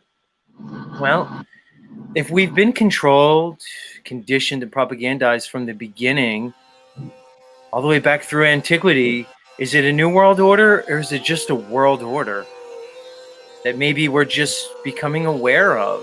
A lot of us like to think of this romanticized version of history and mankind, in which we kind of existed in a more moralistic, idealistic, and ethical environment or culture. But more and more, as I explore and discover, I'm finding a mankind, that's pretty much been controlled from the beginning. Some of the earliest stories out of the ancient Samaritan cultures conceive of man as worker beings. It's like a slave race. You can see these stories carried into the Old Testament, the so-called Torah, supposedly written by Moses, who was an Egyptian prince, let's not forget. Well, and we tell stories about service to the gods, that we're here to serve the gods. Go ahead, Notch, your thoughts. No, I mean, like, propaganda is just a more recent terminology that people, understand. But I mean, the manipulation, or the means or idea of manipulation, has been around since the beginning of history. So a long time ago, they call it like Machiavellianism, or something existed before that, even with a different name. But propaganda is just a more recent. And Edward Bernays is quoted as the father of propaganda, right? He wrote the book on it, who was related to Sigmund Freud. So it has a lot to do with psychology and influencing people, and it's for a particular agenda, right? So that's what propaganda is. And in many ways, like, what we are doing is we're also kind of propagandizing in our own way, of like talking about the flat earth, and that's the truth as we have come to understand it, maybe even the Mandela effect, and to talk about it and to present it to people so that people can understand it, is a form of propaganda in a way, but maybe it's less manipulative, and in the way in which it's presented, than the way governments go about doing it, or corporations. But you can't run away from programming. I mean, these things are effective, and they're going to do whatever that is going to work. until it doesn't work anymore. And that's where the individual human power, my personal opinion, comes in, is that once they, step up to that level of discernment where it's no longer influencing them, or that old technology or that technique is no longer effective on them, then it's not going to work on them, period. You guys understand what I mean here? Yeah. Yeah. Well, I was sitting here one day, and I was at work. I was at a computer screen, and it just hit me all of a sudden. It's all lies, all of it. And I think that was like a major wake-up level for me. This happened a few years ago. I think up until that time, I'd been gradually trying to wake up. I knew that there was a lot against me, career-wise, just in every way. But dang, man, where I'm at today in my daily life is I'm just trying to assimilate and maintain and stay integrated to try to have some dignity and not be this despairing old person, or stupid. No, Yeah, I could old relate people with just that. get sick.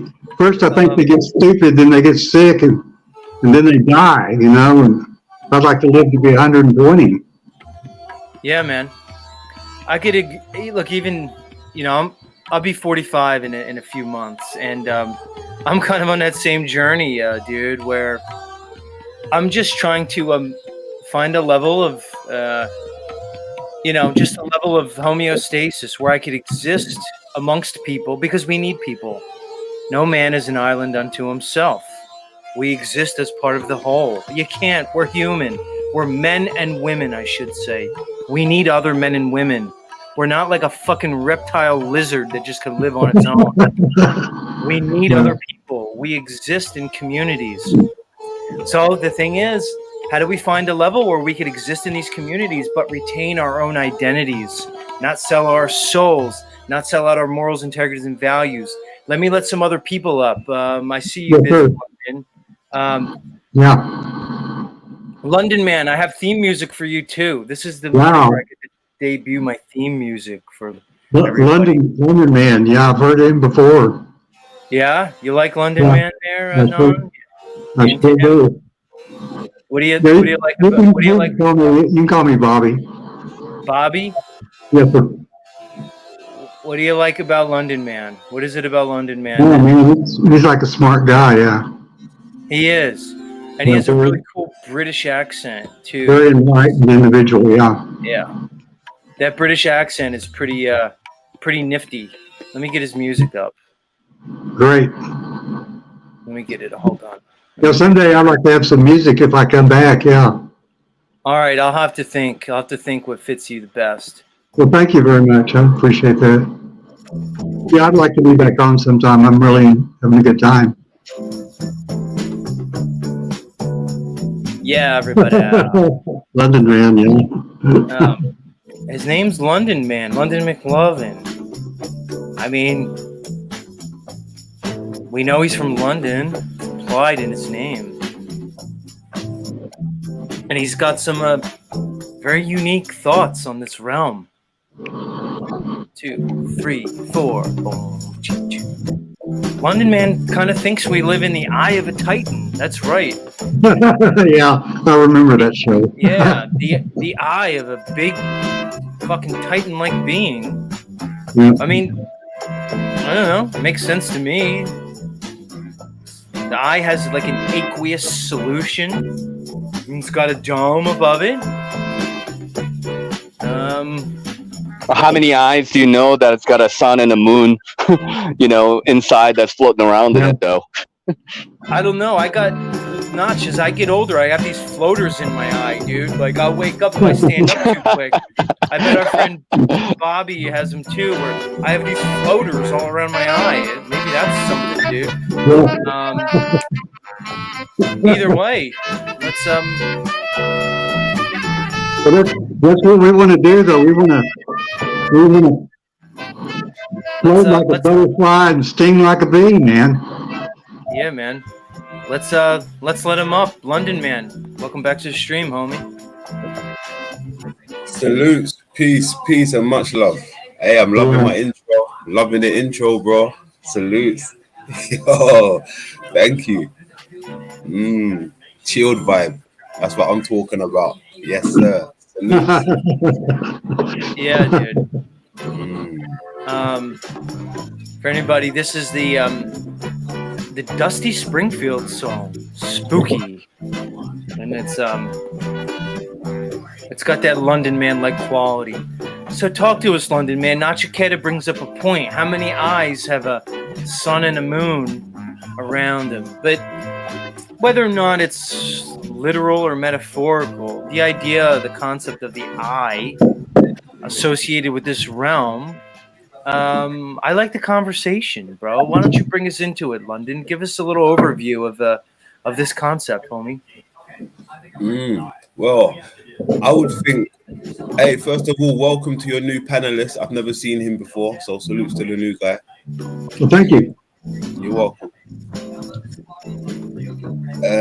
With the eye, right, and the sun and the moon and everything, I heard you lot saying how many eyes have a sun or a moon, right?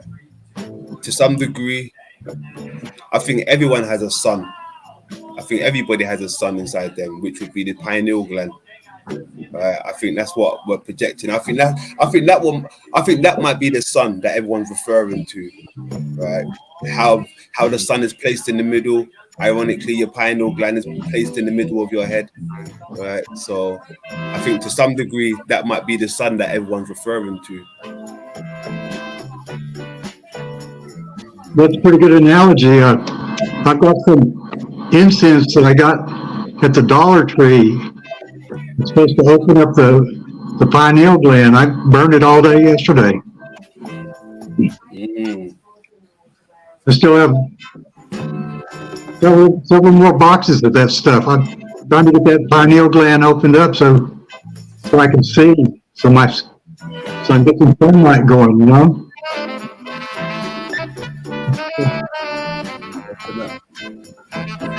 As for the moon, I really can't speak up on the moon, Z, because the moon is very mysterious, and the way how it came into existence is even mysterious as well. So yeah, I can't really give you much on the moon yet, Z. What do you mean by that, London man? Like how the moon came into existence is mysterious. What do you know about it? Well, apparently the moon got brought into existence after somebody got slayed. I can't remember who exactly it was that got slayed. It wasn't. Nobody noticed it until after something happened. Basically, if the moon has always been there, why wasn't it spoken about? You know, one of the first things.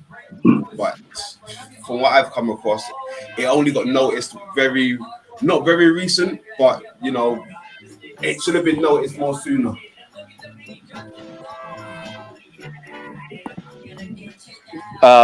When you say more recent, can you give us like a little bit of a time frame, like somewhere in BC or some thousand years ago, or anything like that? Are you talking about like in human history, the moon wasn't talked about like during Sumerian times?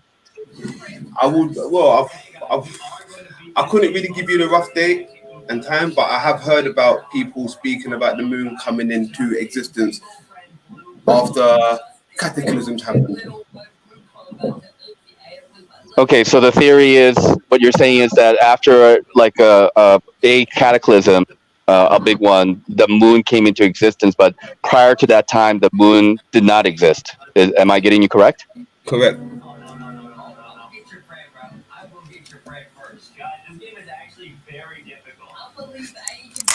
Yeah, correct. If you can Hold on, somebody's got like the TV on in the background. Whoever has some audio on in the back, do us a favor, kill the audio.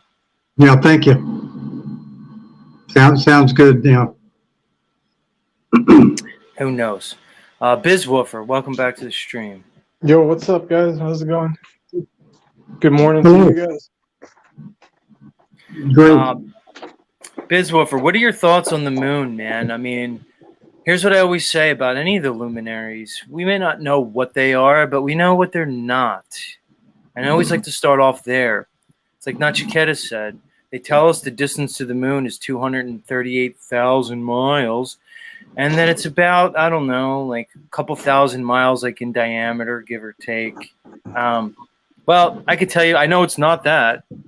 But for us to say what it is becomes a much different conversation. Like London said, there's a lot of lore and stories that there was a time in humanity where there was no moon, where it was just the sun. Whether the moon was being obscured or otherwise. And we hear these tales of it.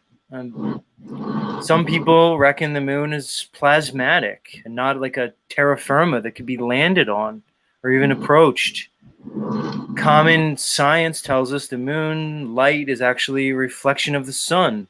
But it begs the question, how does a dusty, dirty rock 240,000 miles away shine so brightly in our sky that you can read a book by its light? And it kind of strains credibility when we talked about how light works, the dissipation of light energy. It dissipates at the inverse of the square. If you look at the purported distance from the moon to the sun and then from the moon to the earth, how does the reflected moonlight shine so bright in our sky?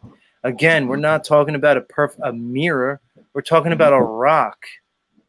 So Yeah, well, the quality is completely different. Like the sunlight is hot and it dries. Moonlight is cool, actually, and then it actually putrefies.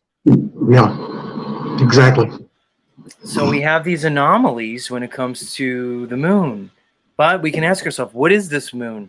Some people consider it a mechanism for the soul trap, this recycling center of this prison Earth, where we're here participating in this cycle of karma over and over again. Is the moon related to the soul trap? There's different ways to look at these luminaries, these heavenly bodies. And I don't know. I just like to hear everybody's thoughts on what they think the moon might be.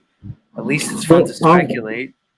I'll jump in on that one. I think probably a lot of what we've been told about the moon is, here again, propaganda, lies, programming. But, one theory is that it could be a reflection of whatever our rim is, whatever our rim is. Maybe the moon is a reflection of that somehow. I can kind of go with that. I mean, I do know that whenever I want to sanitize my crystals, I can put them out in the light of a full moon. It seems to help the energy. Kind of hard to explain. I think the moon is a hologram. I think I've been really, warming up to the idea that we live in some sort of a holographic I think we live in some sort of a holographic projected world. There's a channel by the name of Morg Official. I'm not sure if you ever heard of it, but he talks about that we're living in some sort of internal projected hologram of some sort. And I view, I don't think I necessarily buy into the fact that, I'm not really sold on the whole soul trap thing. If it is, I think it's just, I can buy into the idea that this is a deception of some kind. I think it is. A false reality, that I do believe. So I think maybe the whole realm is some sort of, false projected reality. But, and I'm not sure that the moon has anything to do with it. If people that want to entertain those theories and follow them, I think that's great. Maybe they could say, no, you're wrong, because I haven't looked really way deep into whether the soul trap thing is I'm not the. What's the name of the channel again? This was for Forever Conscious Research. He talks I couldn't hear you. Oh, the one that I mentioned, Morg Official. Sorry about that. Morg's Official. Okay. Morg Official, all one word. Yep. Morg Official, all one word.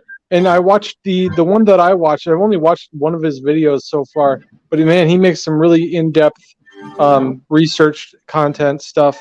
He did one on the UFO stuff, and he got really deep into.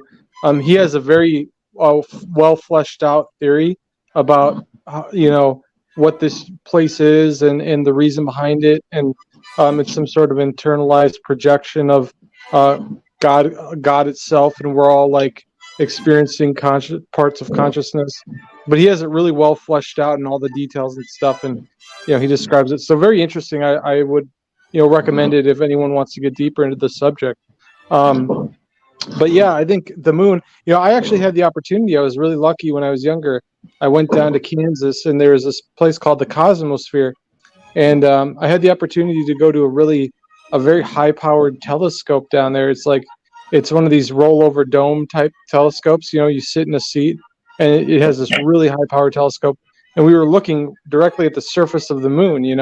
And I mean, I was just blown away by the fact that it looks so real. It does look very real. But again, I feel like if it looks so real and it's meant to be there, like this astral body in the sky, maybe it's there to sort of lead us in the direction of believing that we're in a solar system, right? That's what I think. Like it's there to make us. It's basically there to fool us into thinking that we really are. It really is 240,000 miles away, But it could very well just be a hologram, This whole physical reality could just be a hologram. And it's just there to engage our senses, our five senses, to make us believe that the physical realm is the reality that we perceive it to be. Because we have to understand everything our entire reality is based on perception, and we're only able to perceive such a limited bandwidth of what is really out there. As far as electromagnetics, we know there's so much more that we can't see that comprises reality, whether it's dark matter, the full range of the electromagnetic spectrum, you name it, et cetera, et cetera. There's so many different bandwidths and frequencies that you can tune into. As Nikola Tesla said, if you want to know the secrets of the universe, you think in terms of frequency, energy, Vibration. and vibration. Yeah, thank you. Yeah, exactly.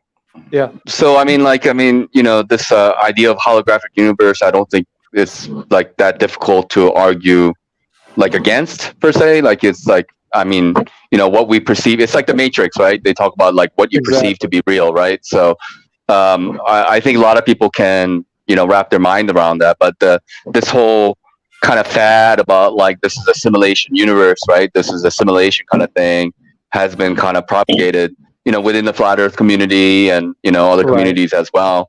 So I think it all just kind of ties together into one holistic theory. I think it's just another way of saying the same thing. I think it really what it comes down to is whether you want to call it a simulation or a holographic universe. It's just going to be one theory that ties all of those concepts together in a sensible way. But go ahead, Notch. I didn't mean to interrupt you. Yeah, no, that's the ideal of sciencing it out, right? Is the what is we know NASA is lying to us, if you're a flat earther and stuff like that. So we know the government is lying to us about stuff. So we can go into the direction about why they're lying and stuff like this. But then on the other hand, what you're saying is well, maybe there's a greater technology, perhaps, that is out there that was created to deceive us, and for whatever reason, the controllers want to try to maintain that. Of course, after technology has gotten better and we were able to do our own independent testing, and we come to the realization that there's no curvature, blah blah blah. We can zoom in and see things much further than we should, based on the curvature calculation. And then we have flags in the Middle East. I don't remember exactly where they represent the stars that are with the crescent moons, kind of showing that they're translucent, have the ability to be translucent, right? Yeah. So the moon doesn't seem to be a solid object that's up there and stuff like this. So these start to raise other questions about what is the quote unquote the nature of reality. Yeah. You nailed it. I agree with that, Nachiketa. Most countries around the world, I think when they share that flag, right, with the crescent moon and the star, I think they're in cahoots to some degree. I think they understand what's going on, especially with the flags. I We think the know flag. these countries are in cahoots because I mean you don't have space programs in U.S. and Russia and China who are at quote unquote war with each other, but they all seem to agree that we're going to the moon or have been to the moon, et cetera, right? Facts. Yeah, it's like there's two governments. They have the government for the public that keeps us all in check and keeps us all suppressed, right? Right? And then they have the Yeah, intelligence agencies that all work together. Whether it's MI6 or KGB or the secret police FBI right here in the United States. Or the IRS or the CIA. So Yeah.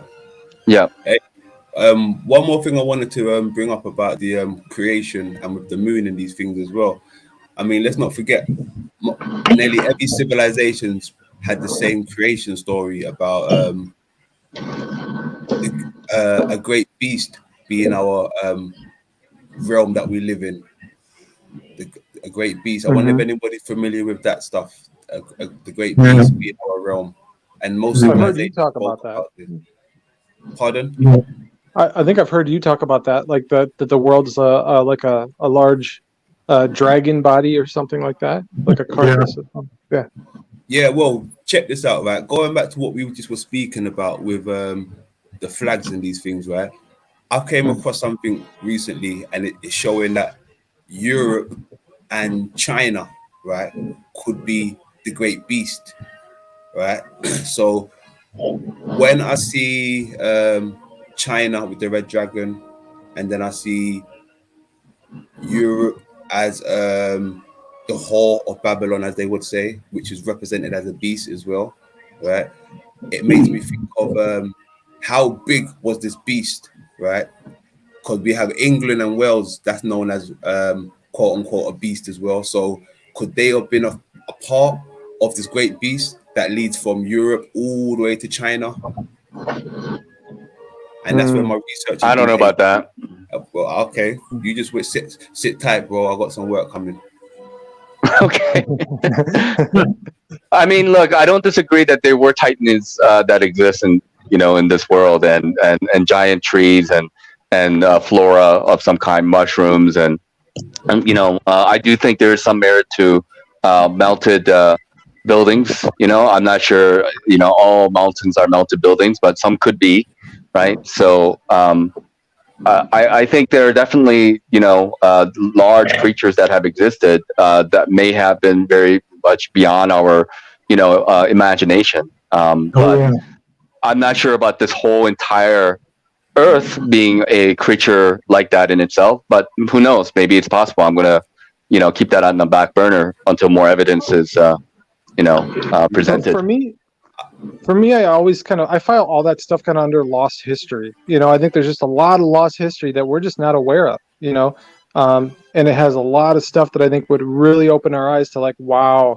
There's just a lot of there. Every direction we look, and there's been a cover up. There's been information withheld. There's been but the thing is this, though, I think it's there. You just have to do a lot of research to find it.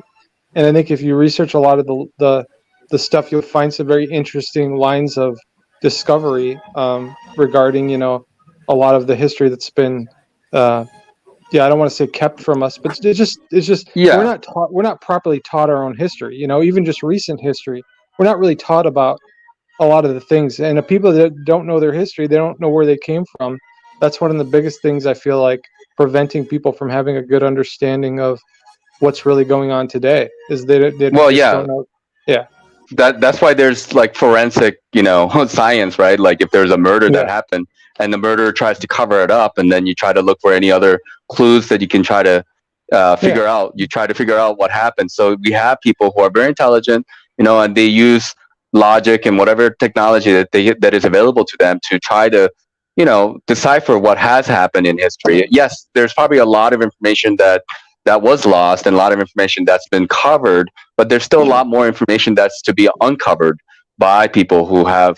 But the thing is, like the Smithsonian Institute or the institution has become now, but like, what they do with all these museums is they go around and they collect all this, right?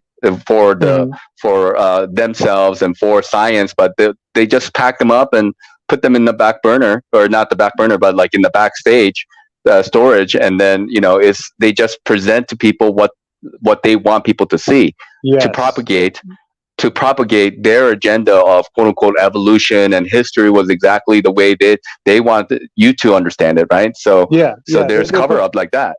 Mm-hmm. Yeah, they're perfectly happy telling us what they think we should know, but not what they know. You know, they don't want us. They're not telling us, like, they're not interested in keeping us informed on anything. They just want to teach us, the narrative that they've already agreed upon for the masses. So-called dinosaurs from China that are like, paper mache and put together, and then and shit like that. I mean, like, so there's a lot. Yeah, but but it's ridiculous on one hand, but on the other hand, the people who think like the way we do, we're in the minority as far as I'm concerned. Oh, for sure. Yeah, for sure. Let me pose a question real quick to the panel. So, what do you guys have to say to those who'll say, "Why do you guys even talk about this? There's so many pressing issues going on in the world right now, et cetera, et cetera." What would the response be? Because there's some people who think, you're all just wasting your time talking about all this stuff. I mean, I know what I would say, but I'd like to hear what you guys would say. You said something really interesting. I'll just make this really quick. You said something really true yesterday that I agreed with. You said, life doesn't happen in black and white. It happens in the gray areas, and I think people need to stop looking at stuff like that as in all black and white. Oh, that's just stupid. That's just, no, it's a little bit of both. It's very relevant, to ask these questions, to have these conversations. I don't think we can look at it just through a lens of, oh, that's stupid. I think if anyone is approaching it with that sort of an attitude, they're doing themselves a disservice. I think it is important that we're, asking these questions. But go ahead, Notch. Sorry, man. No, it's okay. I mean, go ahead. London wanted to speak. Yeah, I was just going to say what Z just said. For people that, if they're watching and they're asking why are we talking about these things, I'd just say that if you don't like it, there's no need to tune in. There's plenty more stations that can talk about what you want to talk about. But this is something. What's better? Talking about the NFL and shit. I mean, is that so much better? Well, there you go. No, but I mean, like, I think people just want to know, like, there has to be a rhyme and reason, and I would say that all these lies are not random per se. They are very calculated, in my personal opinion. All these lies, the big ones, like, to me, the big lies are evolution is a big lie. The space and this whole globe Earth is another big lie, in my personal opinion, and like who you are in this reality is also another big lie, and I guess all those things are interconnected, in my personal opinion, to the idea of a designer or a creator as well. So I think there's kind of there's intention to want to cover that up and make everything random and make everything just arbitrary and etc. So to me, all these lies are interconnected, and it's part of the control system that we have found ourselves in, that a lot of people are still under that spell of. And I think there's always value in finding perspective on those subjects, on where you come from, why you're here. You know what I mean? I think that's always worth having a discussion or research, at least in my opinion. I mean, I can't speak for everyone else. If everyone else doesn't agree, then that's fine. But for me, I mean, I always look forward to finding new perspectives on the reason, a lot of these issues, like what the nature of the reality is, and our real history, and why we're here, the purpose of our existence. All those sort of deep philosophical questions. I think they do carry over real meaning into our lives. I can't speak for everyone else. I mean, if people think it's a waste of time, then that's fine for them, I guess. I'll put it like this, for everybody. For me, it's about having people be able to question their belief system, right? So we don't have to talk about Biden and Trump. We don't have to talk about the current geopolitical situation, because that's kind of like all symptoms of an underlying, delusion. The reality is, these conversations provoke thought, and it helps enable people to challenge the things they accept as true. And they could realize that these things that they accept as reality are really just beliefs, right? So, okay, we talk about space, we talk about the lies of history, the lies of hashtag academia, because once you start to uncover the lies, you get to really uncover your belief system. Once Right. you can really challenge your belief system, you could begin to think in a way that approaches some degree of critical thought, things like that. So to me, these are the most important conversations to have. These are the most natural conversations to have. People want to make it an either or scenario. People will come to me and say, it's all about rights and freedoms, Z. How could you, who gives a fuck about the shape of the earth when you're enslaved? You know? So just talk about rights and freedoms. They're not missing that the greatest enslavement is the enslavement of the mind. It's your own enslavement. Okay, well, we can talk about the overlords, the controllers, the despotic, tyrannical control that's descended all over this world. But to me, the underlying control happens when they control our consciousness. And that happens through the indoctrination, by programming our belief system. So to me, the greatest conversation about freedom and rights comes from talking about liberating one's consciousness, liberating one on a spiritual level. That's why this conversation is important. And just because you might be too fucking dumb, stunted, or immature to get it, that's not really my problem. Maybe just shut the fuck up and listen, or go somewhere else where you're going to get what you want. Go ahead, floor's open. I like the way you put that. And that's, to be honest, that's the reason why I didn't hit the link, because I know where these type of conversations can take us, right? And your other panelists who you had up earlier, the older person, I forgot his name.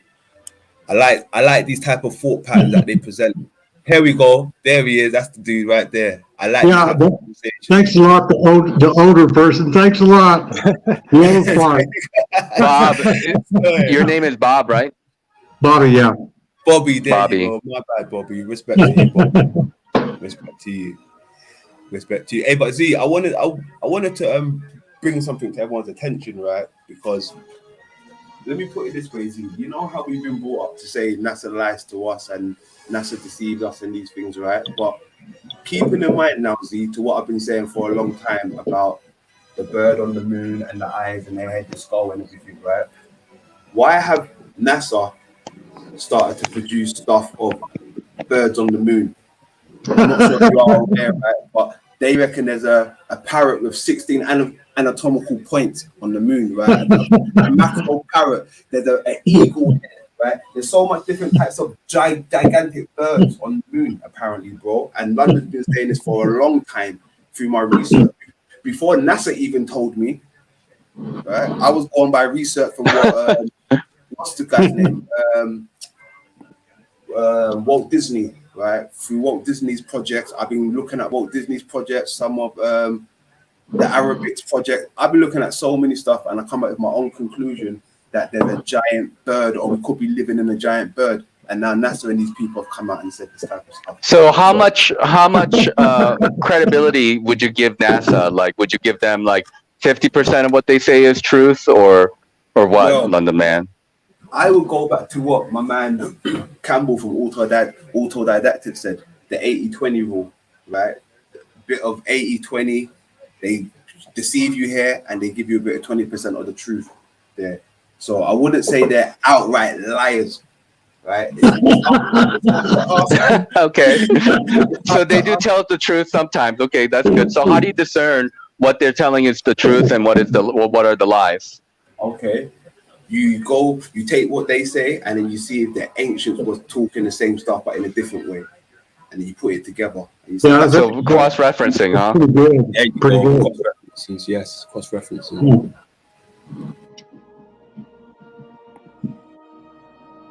It seems like Nacho Ket is trying to, if I could speak for him, or I'll, just speak for me, is that it seems like Notch is trying to say, look, once you find NASA has lied about one thing, doesn't that just basically lend to their credibility or lack thereof? So once we see that they're lying about one little thing, should we not then just throw out everything?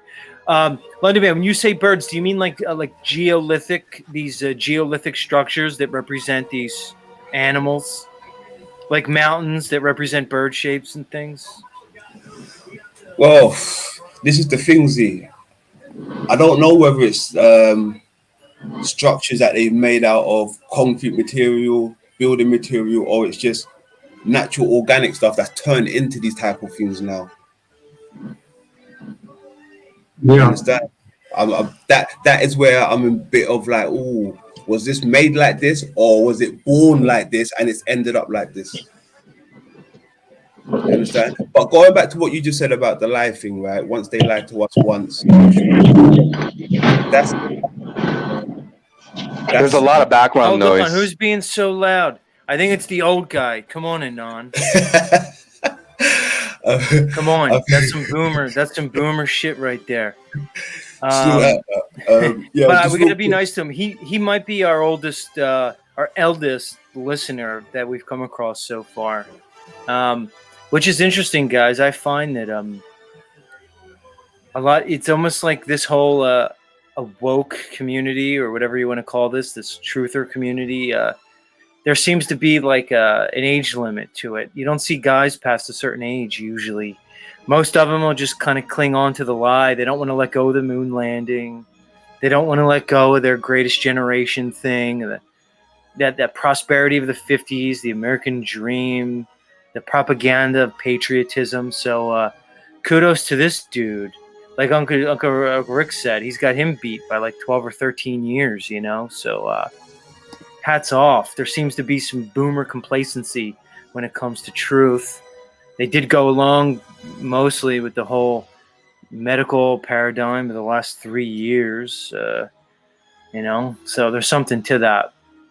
But anyway, yeah, guys, you know, when we look at the skies, you know, we can get lost in the sauce as we try to conjecture what the heavens may be. But maybe it's okay just to say, hey, it's the heavens. Maybe we don't have to know what it is. Maybe there's a certain wonder and mystery that are just embedded in the fabric of mankind, where we don't have to know every little thing. Who told you you have to know every little thing? Science, academia. They're the ones that are telling you they have it figured out. They know on the micro and the macro. Oh, we can tell you what bonds particles together. We can talk about subatomic parts, and we can talk about certain forces that bind this realm together. Whether it's in the micro or the macro. In the macro, they just call it gravity and say gravity is the reason that the moon could stay up there in the sky, and the sun and all the stars, and gravity is the reason why you could stick to this ball Earth. They're trying to tell you they have it all figured out. Just nonsense. Yeah. The reality is they don't. So again, let's talk about logic. Just because we debunk their claims and we falsify their models doesn't mean that we have to supply another one. That's faulty logic. That's a logical fallacy. Just because I tell you that the sun's not a 93 million mile away burning gas ball doesn't mean I need to give you another theory about what the sun is. Doesn't matter. I don't have to know what the moon is to know what it's not. And I know for a fact that it's not a dusty, dirty ball of rock that exists about 250,000 miles away that's reflecting the sunlight back to Earth as it revolves around us, while at the same time, as it orbits around us, while at the same time it's revolving as we revolve and orbit around the sun. But yet we only see one face of the moon for the entirety of human history. The model doesn't make sense. It doesn't stand up to logic. It doesn't stand up to reason. It doesn't stand up to objective, demonstrable physics. Therefore, it can't be true. But we're under no obligation to tell you what it is. So the idea that the skies are holographic holds as much weight as any other possibility. But regardless, if you want to just sit here and just keep holding on to the doctrine and dogma of hashtag science and academia, that's your choice. But just know you're living in a falsehood, you're living in a lie, and you're choosing a delusion. I don't want to live in a delusion. I'd rather live in reality, as weird as that looks to you people. Go ahead, floor's open. Yeah, they made the claim. We didn't. They made a claim the sun is 93 million miles away. The moon is 240,000 miles away. They made a claim that we're spinning, one rotation every 24 hours, et cetera, and make one revolution around per year, et cetera. They made those claims, right? And they making the claims that, the solar system is, rotating around the galaxy, and galaxies are moving away from each other. So there's at least 4 different motions that we know of that we have to deal with. When we look up at the stars, and then yet, for thousands of years, same constellations and the same formation been there. How's it possible? Like when you look at the time lapse video of the stars moving at night, over an 8-hour period at night, or whatever, it makes a perfect circle. How is it possible?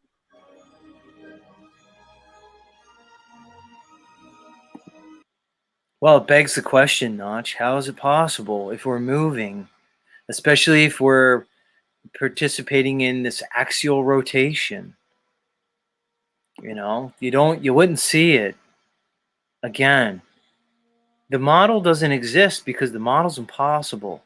That's why these people, they'll say to me, they'll be like, Z, what does it fucking matter, man? Or they'll say, hey, it could be a globe or flat. And I say, no, it can't be a globe because the globe's impossible. Something can't be an impossibility just because it's convenient and it's emotionally and intellectually comfortable for you. Go ahead. You can't make it matter to people. When people ask the question, like, why does it matter? It's like, well, how can we come up with any motivation for anybody else about like what you should or shouldn't know about the nature of reality? Right. Like if you don't give a fuck about it, like I can't make you give a fuck about it because it's already within you, or whether you're programmed that way or whether you're born that way, I don't know what, but you don't care about it, then like I can't make you care about it. How? Here's the thing, dude. It's exactly right, because I don't think when they ask when they say what doesn't matter, to me that's not a genuine question. It's a question you ask based off a defensive stance. It's like a defense mechanism to preserve their reality, their paradigm, and their identity, which has been built through that paradigm. Because to say what doesn't matter, it's not genuine. Because even if you don't believe it, you could at least take the thought exercise and really discover and ask yourself, why would it matter? Okay, so you're not going to believe me, you're not going to investigate, but if you're unable to take the thought journey and to ask a sincere question, why would it matter? Because you don't have to believe in a globe, you don't have to believe in a flat earth, but if you can't conceptualize why it would matter, that they lied about the space presentation, they're lying about the cosmology, which means they're lying about our history, which means they're lying about our science. If you can't take that thought experiment to at least endeavor to discover why it would matter, you're not a sincere person.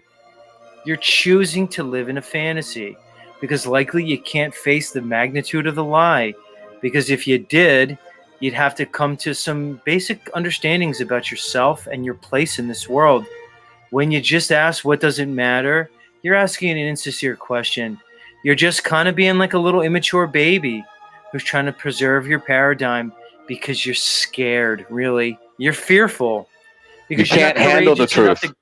Right. You're not courageous enough to handle the truth at that point. Yeah, exactly. I mean, that's a thing, and when logically, if you go down that route. So first of all, if you find a discrepancy, you either have to, write it off as it's a mistake. Okay, if it's a mistake and everybody can see it, then the mistake should be corrected, especially in a scientific institution like NASA. But if it's not a mistake, then you have to understand that it's done specifically with a purpose. They lied to you purposefully. Okay, then the question has to come, like, why would they lie to us? Then you have to go down. And then so if these agencies are lying about this, then who else could be lying about that? Is Russia also making a mistake? Is Japan and China, are they also making mistakes? India with their space programs also making mistakes? Or are they all like, so there has to be some system of like trying to put things in order in your mind and saying like, okay, maybe there's some kind of compartmentalization is going. Maybe these people aren't lying. Maybe they're just like smart, stupid people. They have high IQ, but low discernment, kind of like my family in a way, right? I'm not trying to put my family down, but like there are a lot of people who are like in the field of being professors, and they're in academia, and they have enough intelligence to get good grades, yet they just follow orders. They're order followers at the end of the day, right? So It's nice to be back on. Thank you. So you guys understand what I mean is that there are different types of intelligences out there, right? So like people are under this kind of compartmentalized system. Yeah, they themselves may not be lying, because maybe it's not in their capacity to, but obviously somebody somewhere down the line within that pyramid scheme is lying to us. They have to be. Well, do you think they lie to control us? Yes. It's a way to control our minds, our actions. I mean, yeah. Why? Is that what it's really about? Yeah, I think it is about control. I do. Okay. What is that noise? I'm not making any noise. No, I just hear something. Rattling. Something's rattling around. Like a cup or something. Come on, guys. This is a professional broadcast. Is that Jeff? Jeff, are you drinking? Who's Jeff? I don't know. I thought that was Jeff. I don't know either. No, that's questioning the answers. That's Roper overbearing. He likes to play his banjo and stuff. Can't hear you. Can't hear this other guy in there. You don't want to hear Roper. It's better off you don't hear him. Okay. He's kind of like a southern redneck yokel type of guy. Hey, yeah, you know what I found? I found a dinosaur bones in the south myself. Did you? Yeah. What was that, Roper? Hold on, everybody. What the fuck are you saying, Roper? Literally, when we were young kids, we at these plateaus. They're called, where they look like plateaus. They're called Blue Hills. We dug dinosaur bones out of the. How do you know it was a dinosaur bone? Who told you it was a dinosaur bone? Well, and maybe it's not a dinosaur bone, but like a piece of the jaw was this big, and it had the tail. The spine bones were this big, and they were just like going down. And then the jawbone, like this tiny amount of it, and the teeth were this big, and they were just, it was like, in the nerve canal going through the jawbone, you can see that was that big. So there's nothing alive that even resembles that. And life would be a lot more if we knew I just think, we found it, and so I have a question. I asked my dad. Even I said, "Hold on, I'm getting rid of you, Roper. I'm getting rid of you. Not because I don't like you, just because you're extra yokely, dude. Like I just picture you just playing your banjo and yodeling and all that stuff. Hold on, let me let him back up. What are you rambling about? Stop rambling. Hey Z, hold on. Z, do me a big favor, please, bro. Could you drop my link down there for this gentleman Rob so he can subscribe to me? Because I want to build it with guy here on a different time when you've got available. Yeah, I'll drop the London. Who the fuck's microphone? So I'm gonna start letting people down because your microphone's rattling in my ear. It's creating an unpleasant situation for my listeners. It was you, Roper.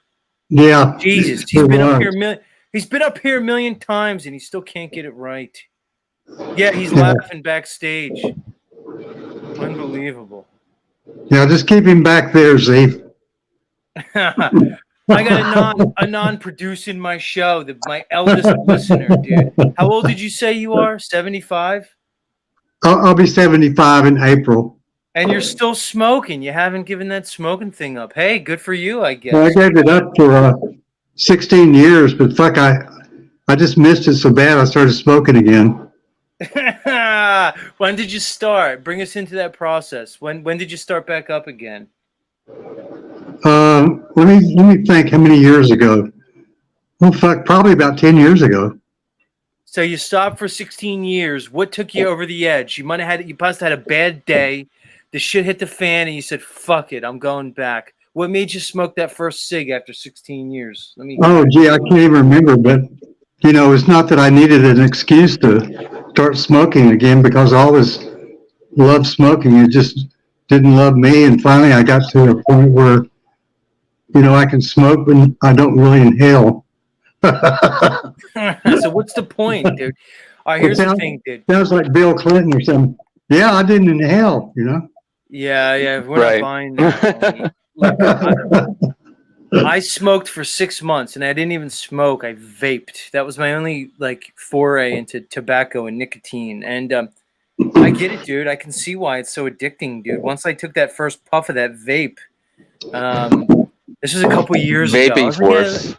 I was like, let me try. Yeah, they say vaping's not even good for you. So I said, let me try this. I think it's way better. Well, I can tell you what's good. Cold turkey. Do some cold turkey quitting, man. That's good. You just stop. You just stop. Like, you'll find yourself, whatever the self is, you'll find it if you do some cold turkey. Yeah. You may not like what you find, but you'll find yourself.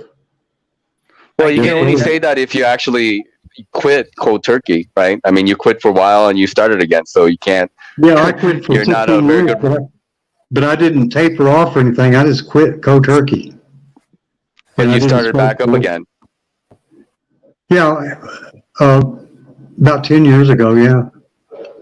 Hey, yo, guys, I'm gonna dip real quick, but thanks for having me up here. Good to see you, Z. Good to see you, Notch. Yeah, nicotine is powerful.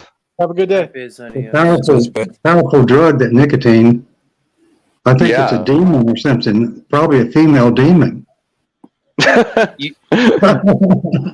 Wait, hold on. You think nicotine's like a female demon archetype? What's the rationale? I kind of made that up, Z. Is it because you can't live with it and you can't live without it? It's one of those things that like it feels so good, but it hurts so bad at the same time. Like every relationship I've ever had. You're playing my song, Z. Gee.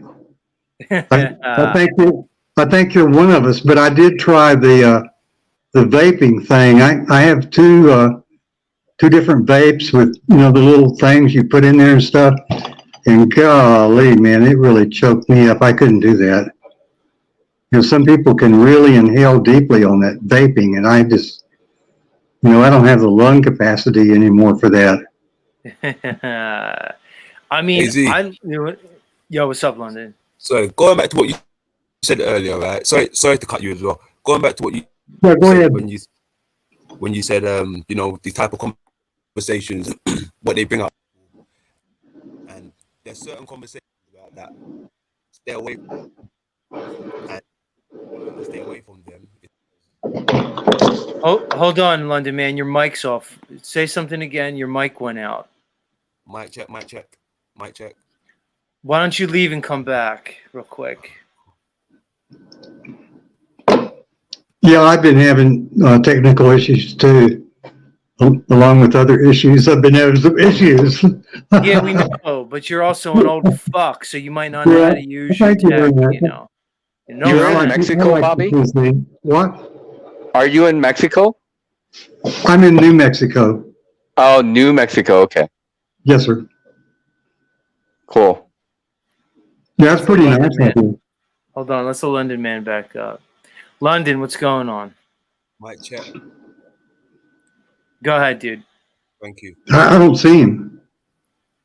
Yeah. I'm going to put you in the back, you old coot. I like you, but you're fucking talking too much over me. Unbelievable. Like he said, he's 75. We'll let him go. Much love, Anon, P. Bob. What does he want us to call him? Bobby? Bobby. What am I going to do with my oldest living listener? I don't know. He might be my oldest living listener. Maybe there's somebody else, but he's the oldest one to come forward. So we kind of got to be nice to him. We have to coddle him and stuff. Go ahead, London man. Floor is yours, bro. Thank you. Yeah, like you said, certain topics bring like-minded people together. I definitely agree with that, right? But then you see when there's certain topics that I stay away from because the damage that I know I'm doing to my body, and then the things that we'll talk about, like for instance, if I'm a smoker, right, I like to puff, I like to smoke. But then when we start diving into the realms of chemtrail and all these things, and you know all these other substances that are coming from the sky, I'm like, hang on, I'll smoke first of all. Like, I'm not really bothered about this chemtrail shit. And then you know, there's other people that eat fucking pig eyeballs, pig balls, donkey bollocks, and all that crap. But then they moan about what goes into the food and all this stuff. So there's certain things that I'm willing to dive into and talk about, and there's certain things that I'm like, you know what, I'm already abusing my body. I can't really talk about these things, and I'm out here smoking and doing all this stuff. So yeah. So Right on, dude. Right on. It's like first things first. I hear what you're saying with that take. It's saying, look, you know, clean up your own stuff first before you're going to get into all this other bullshit. That makes sense. I get it. All right, the show's over. Get any final thoughts, everybody? thanks for having me on. Take care. Same. Thanks for having me, Z. Peace always, bro. Keep pushing. Much love. Much love, London man. Much love, Nachiketa. And as for you, Bob, so you want us to call you Bob, right? Bobby? Bob or Bobby. Bobby. Nice, man. Well, it's nice to meet you this morning, dude. I always like to kind of put a face to people's names in the chat and stuff. And kudos for you for coming up here, dude.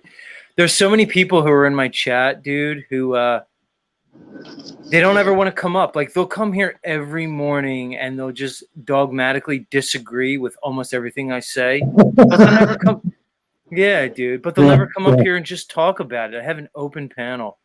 And they'd rather just hide in the chat and kind of like throw their little slings and arrows that make no sense. So cool. Much love, man. Any final thoughts before we let you go? Thank you very much. It's really been an honor to be on the show. I think we covered a lot. That London man, he is something else. I really like him a lot. To me, he's like a very enlightened person for, you know, our time and age, and so are you. And I'll try to come back sometime soon. Thank you for having me. Appreciate that, homie. And I put the London man's link in the chat for anybody who wants to check out his material. All right, Bobby, take care, man. Thank you, sir. Have a good day. Right on. There he is, everybody.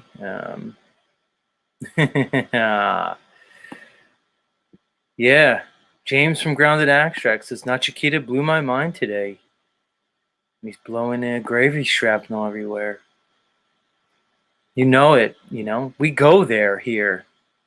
And look, I'm done listening to all you naysayers. Z, why do you talk about earth shapes? It's so stupid. All right, if you think it's stupid, think it's stupid. Hey, guys, here's a little secret. I'm not going to talk about what you want me to talk about. I'm going to talk about what I want to talk about, what I think's important. Just because you don't see it, just because you may not be aware of the importance of particular subjects, that's not really my problem. I'll let you guys talk about whatever you want to talk about, whatever platform you'd like to do so. But here on Z Show, we're going to talk about the things that I'm into. It's just the way it is. I'm into the nature of reality. I'm into science, actual science, guys. And again, I'll pose this to all you out there who think it's stupid to talk about this stuff, all right? Who think it's really meaningless. Whether or not you believe, as if you need to believe in science, but we'll just put we'll put quotes around the word belief. Whether or not you believe in the things that I'm talking about is of little regard for me, because it's really not about what you believe and what I believe. We're talking about science. We're talking about demonstrable reality. If you don't think that's a worthy conversation, I really don't know how to approach you. And if you're one of these people who's going to ask, why does it matter? Again, I don't know what to do with you. Because whether or not you, quote, believe in the things that I'm talking about here and some of these panel members, if you can't place yourself in the mindset to understand why it would matter, if you can't even take the thought experiment to say, okay, let me pretend they did lie about space. Let me just pretend that they lied about science. If you can't take that thought journey and understand why it would indeed matter if they lied about these things, you may have sold your soul to this realm. You may have damned yourself to this place because you're no longer a sovereign entity with independent thought. You've abandoned the kingdom of heaven. You've abandoned everything that makes you a man or a woman, and you've sold out to this world. You know, ask the question, as I always do. What does it benefit a man to gain the world, but to lose his soul in the process? Again, if you can't even answer that question and you're going to just say, what does it matter? Well, what does it say about you? But either way, that brings us to the end of another Z show. We'll do it again tomorrow. If the fates are willing, we'll do it again tomorrow. Much love, everybody.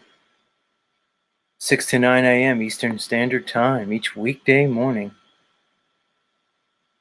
And until we meet again, take care of yourselves and each other. Much love.